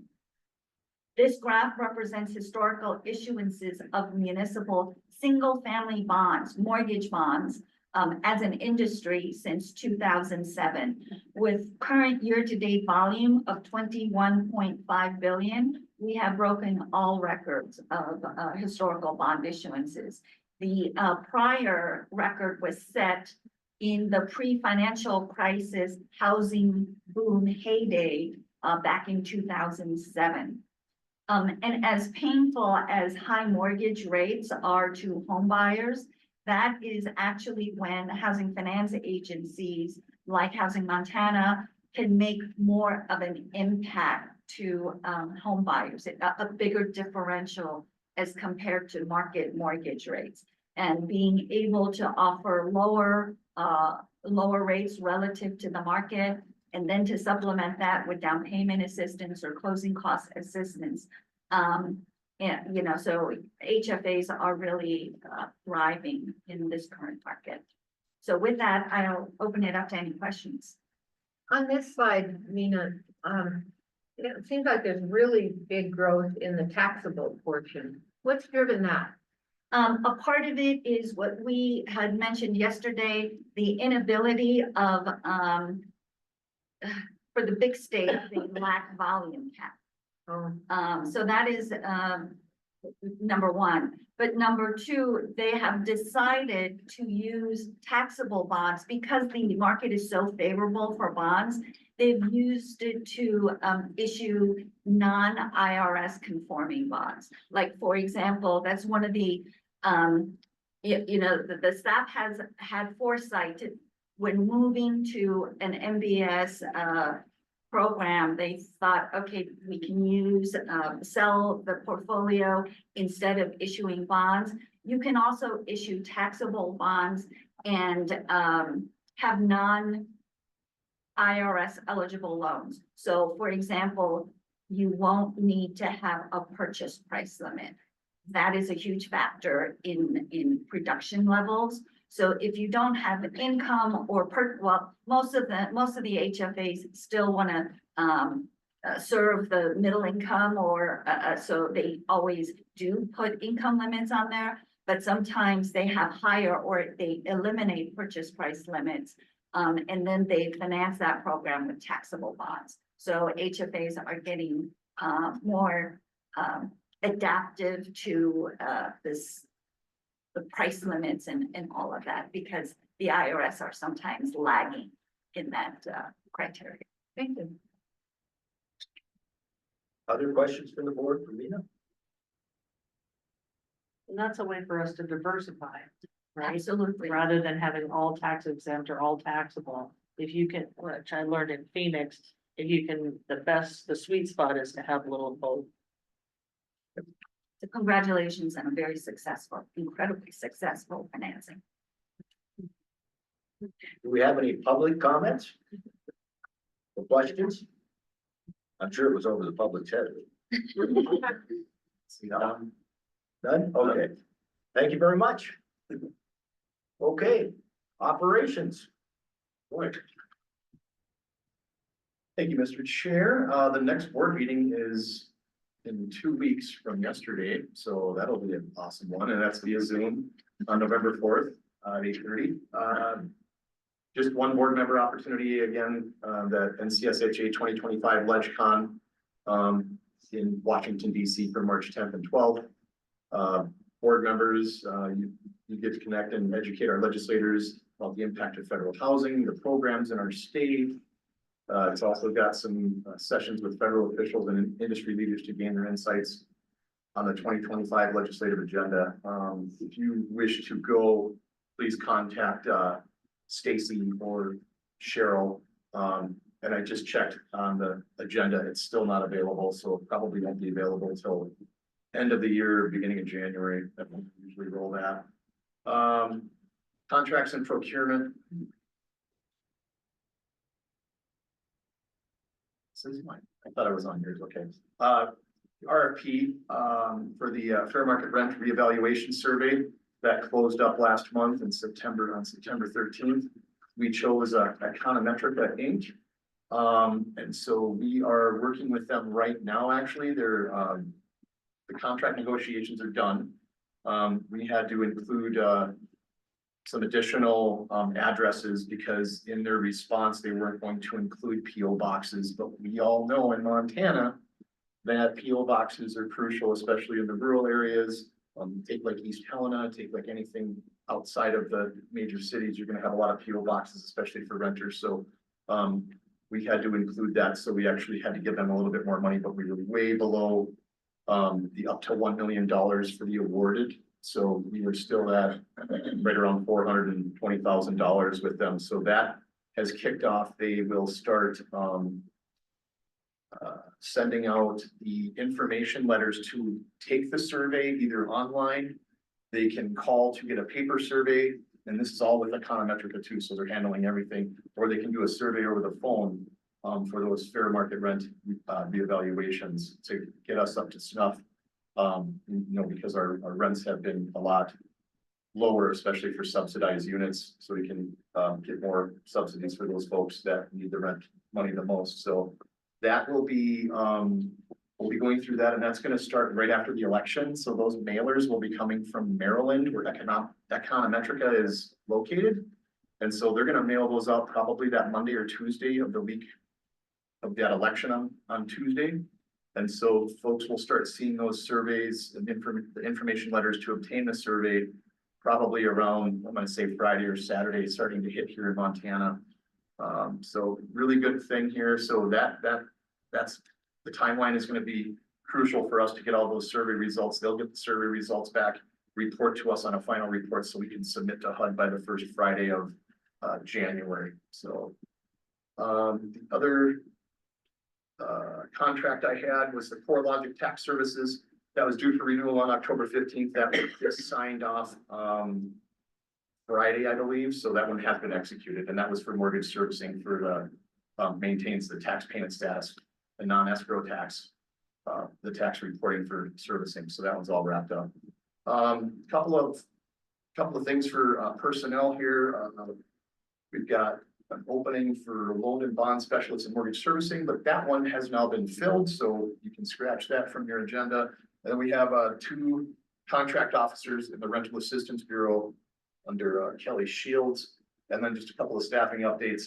Kim Bolstad had left servicing, so that's why that one position up there was up, but we've actually hired someone for that. And then Chris Much, who's one of our contract officers in rental assistance. He was selected to take the role of the program specialist with the special populations team in the rental assistance division. And Chris has been with us for 6 years. And then Kelsey Stewart, she was our other contract officer in rental assistance.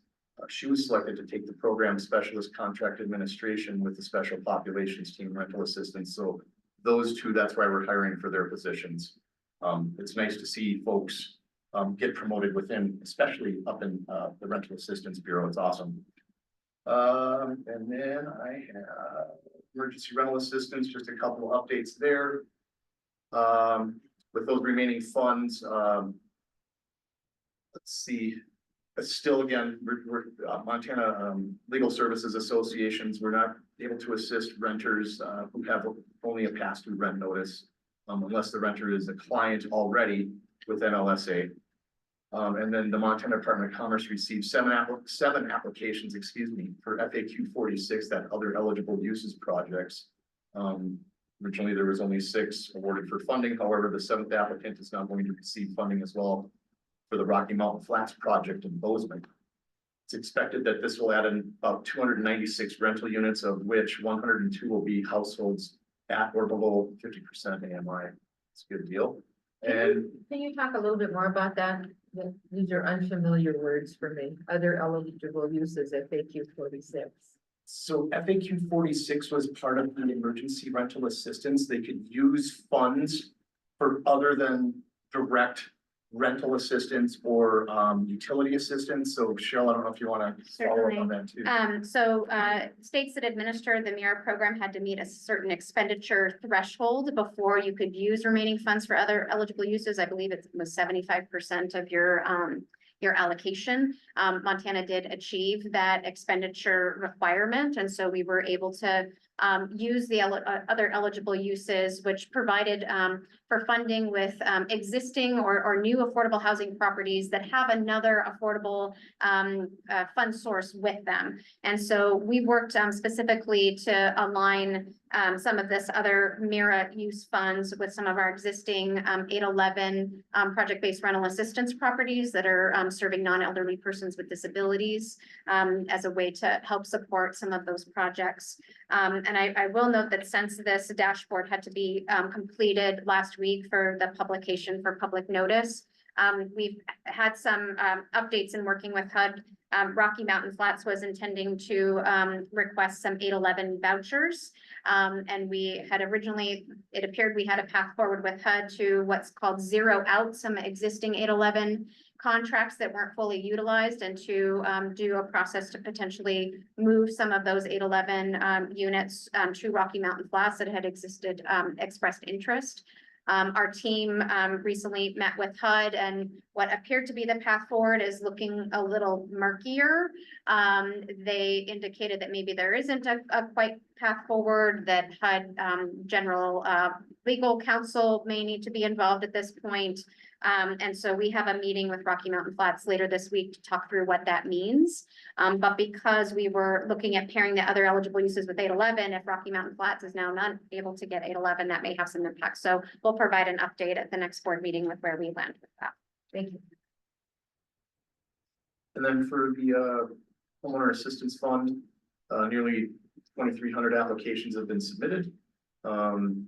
The staff had paid over $8 million in total through all the statewide program applications, and they're receiving steady monthly applications. As of October 15th, 526 home repair apps have been submitted. 9 apps are approved and completed, and 28 applications are currently under construction. The half staff under Melissa and Tara, they've also hired a couple of FTE that'll be dedicated towards home repairs, and the other one's going to be a floater between the 2 programs. So half staff are still doing a great job of getting funds out the door. And I'll pause, and if anyone has any other questions for me before if you want to take over the round 2. So yeah, if anyone has any questions for me, any board questions? Any public questions?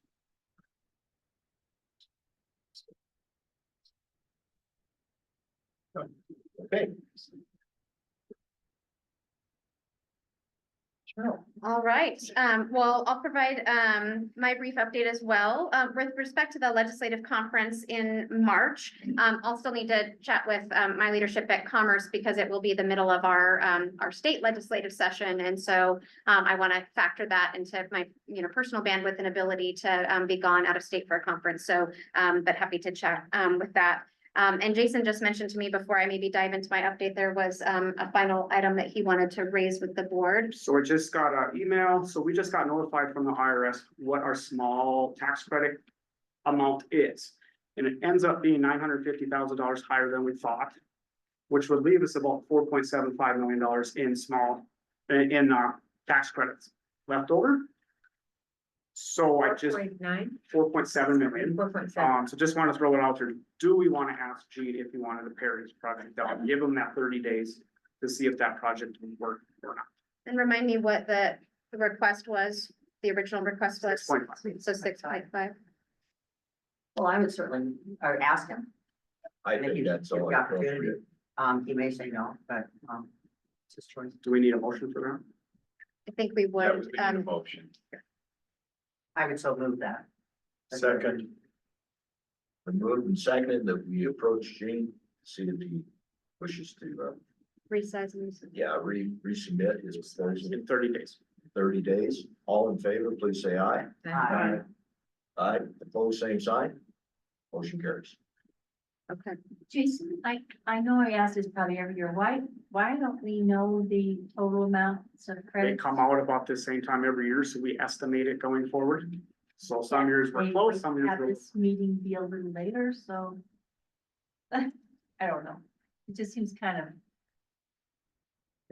Yeah, I think last year we found out, like the week prior, so we were able to have the exact amount, and so the timing was just a little bit off this year. Our QAP does specify that the, application determination meeting is in, I think the latter part of October. Yeah. So if we were wanting to bump it out even further, we would be like the week of Halloween, or we would have to include, a modification amendment within the QAP.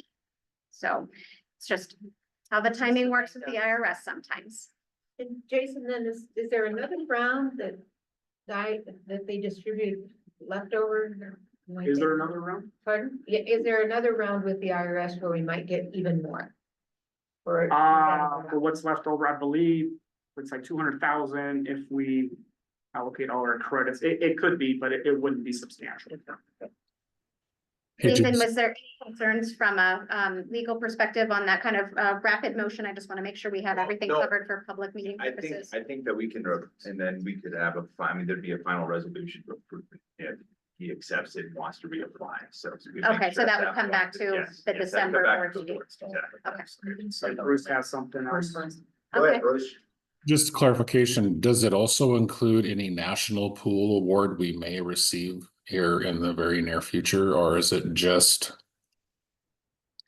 the increase of our regular amount? So just for clarification, does the motion include any of the national pool? And we can add it to the motion, I suppose, to cover it. Yeah, if you're gonna offer that, it needs to be included in the motion. Yeah, I would amend my amendment, my motion to say that. I second. The motion's been amended and seconded to include the national pool in the motion. Right. Any questions or discussions from the board? Any questions or discussions from the public? Okay, hearing none, all in favor, please say aye. Aye. Opposed, same sign, motion carries. All right, Stacy, do you have what you need as far as capturing that within the minutes? Yes, ma'am. Okay, great. Bruce, anything else from you before we continue on? No, thank you. All righty, so I'll try to be quick because we will have lunch here right after the meeting's over, so folks are welcome to eat before they depart. But I'll give a quick update on where we're at. So wanted to give an update around a pro housing NOFO round 2.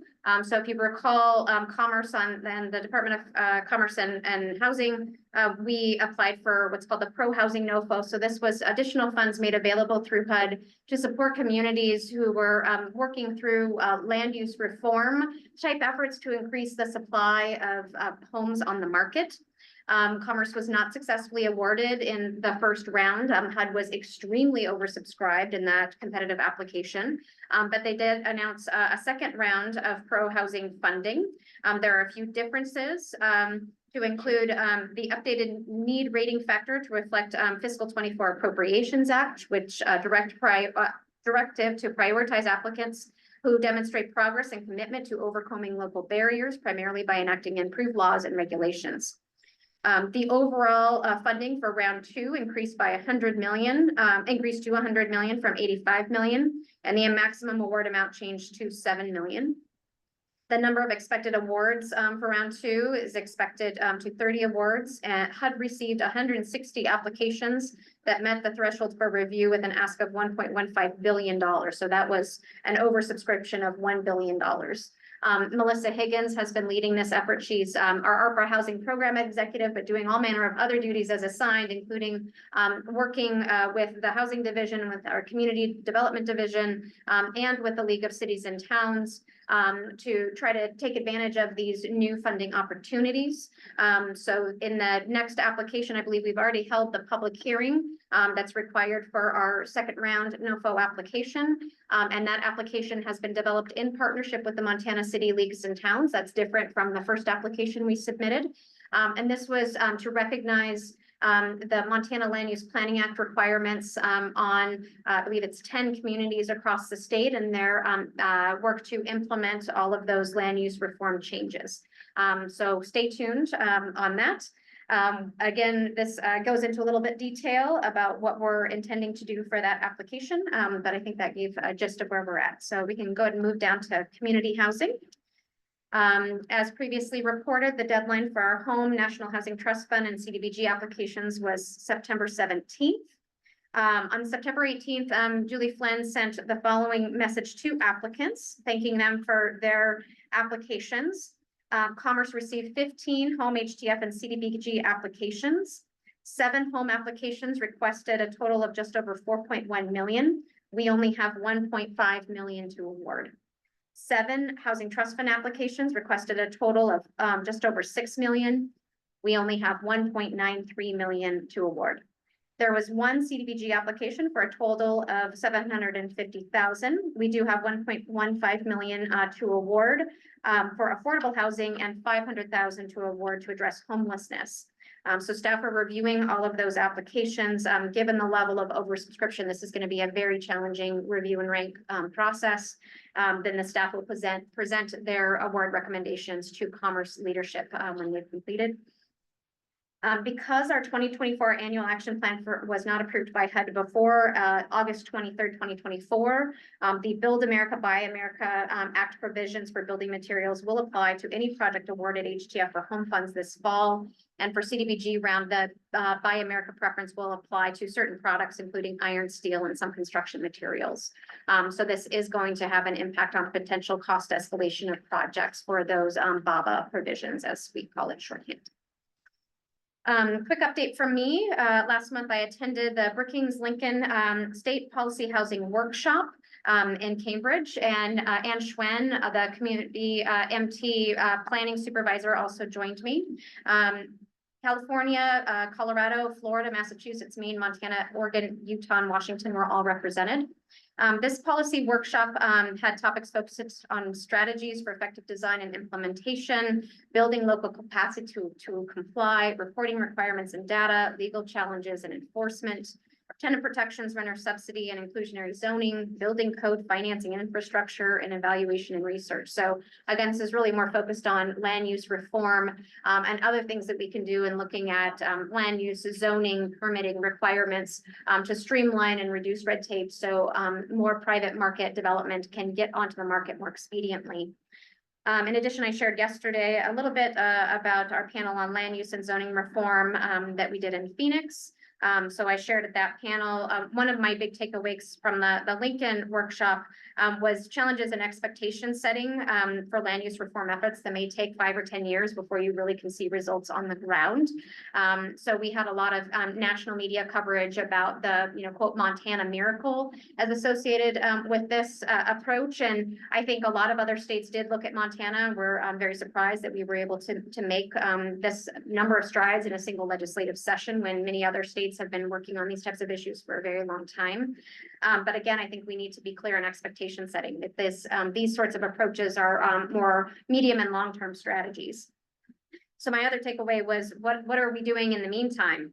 And so a lot of chat around tenant protections and subsidies to support those most at risk of housing instability and homelessness. So that was a challenge. Also challenges with data collection. So we passed legislation around allowing for ADUs and duplexes and single family zoning. But there's a lot of challenges in how are we collecting the data of how many new ADUs or duplexes is this actually producing?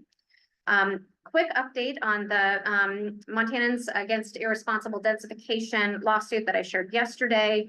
Again, this was putting a temporary suspension on two bills for ADUs and duplexes. These bills can now take effect based on the Supreme Court ruling. Justice Beth Baker wrote that the MAID group, quote, offered only generalized fears and suppositions about the potential effects of these two bills.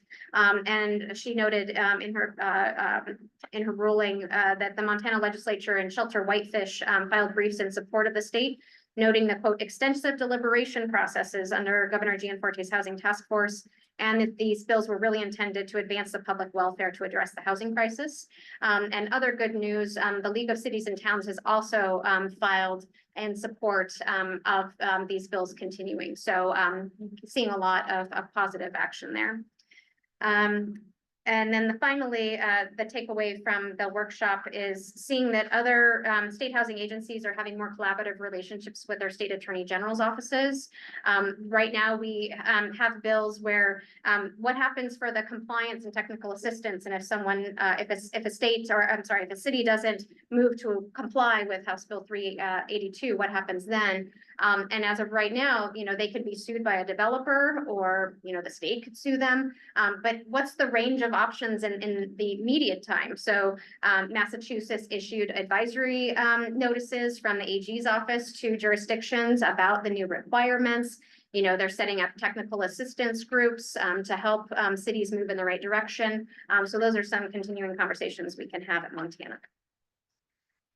For board member appointments, we do have 4 board members whose terms are expiring in January. That's including John, Amber, Bruce, and Carrie.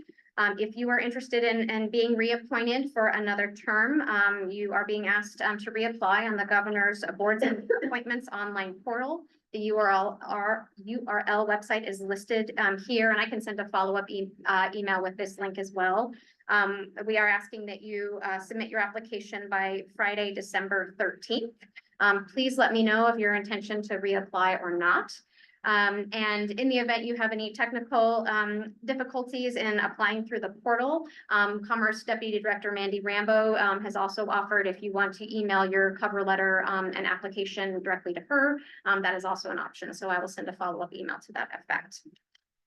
And as many of you may be aware, Tanya Plummer accepted a position with HUD's Office of Native American Programs as the director of their Loan Office Guarantee. She started her new position yesterday and is in the process of transitioning to Washington, D.C. So we certainly wish her all the best. Tanya did notify Bruce and I earlier this month that she would be stepping down with an immediate effective date due to this move to D.C. And I've already notified the governor's office of the need for a new board member appointment, but that may not occur until the 2025 session.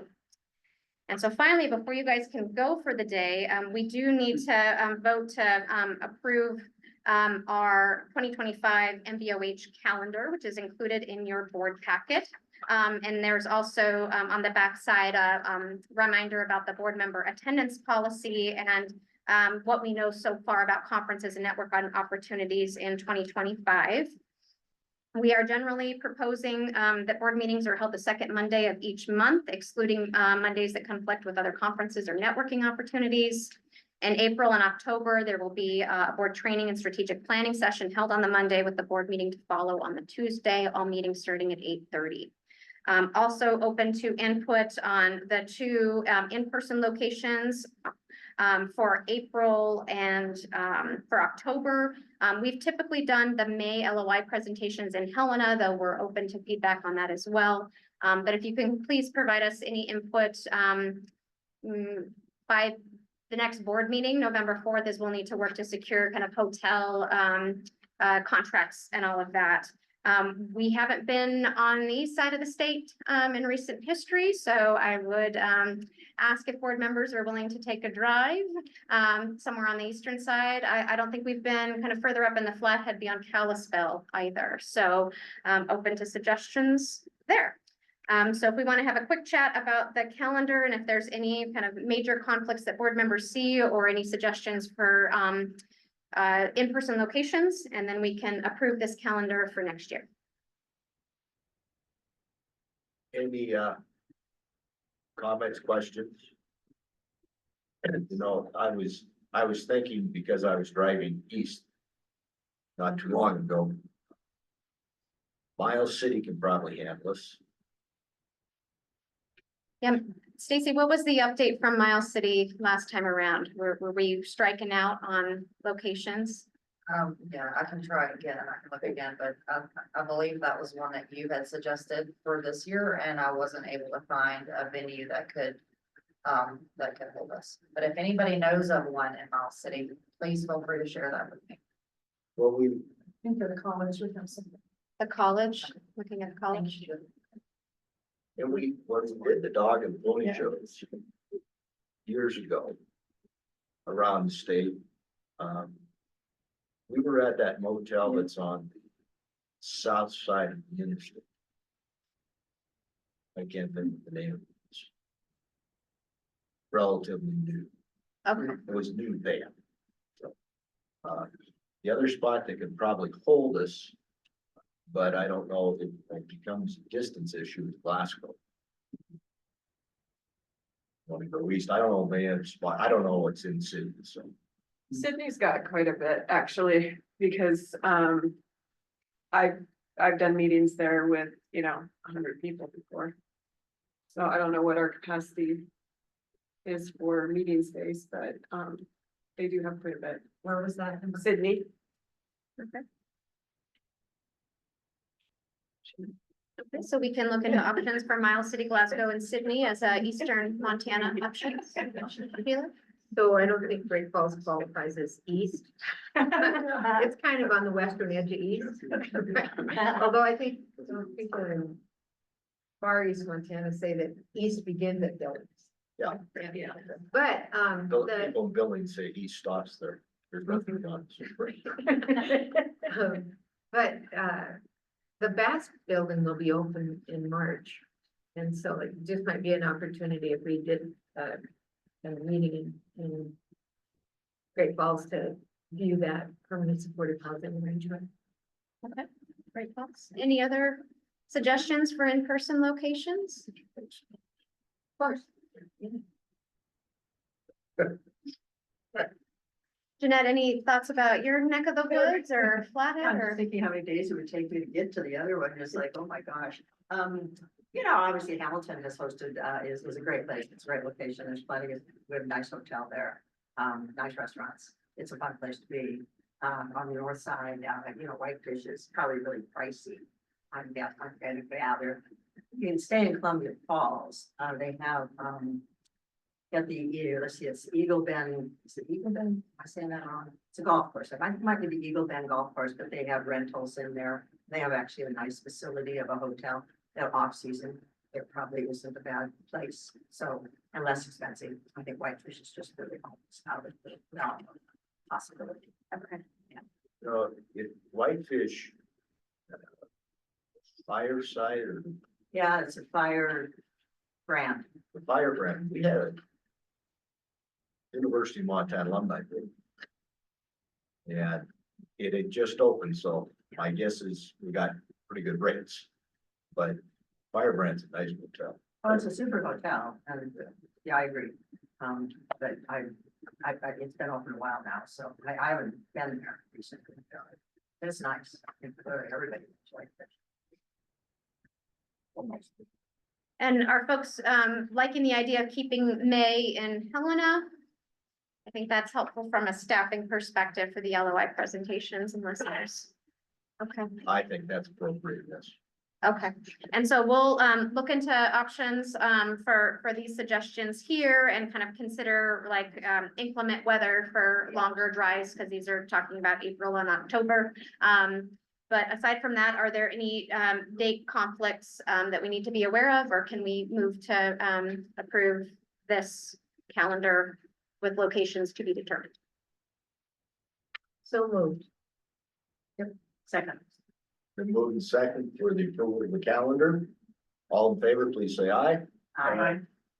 Aye. Pose same sign. Motion carries. All right, and I will just note, for the November 4th board meeting, since it's such a quick turnaround from this later October meeting that's kind of dictated based on the QAP. We won't have updated data for mortgage servicing just based on when we close the books, and I'm not sure about finance as well.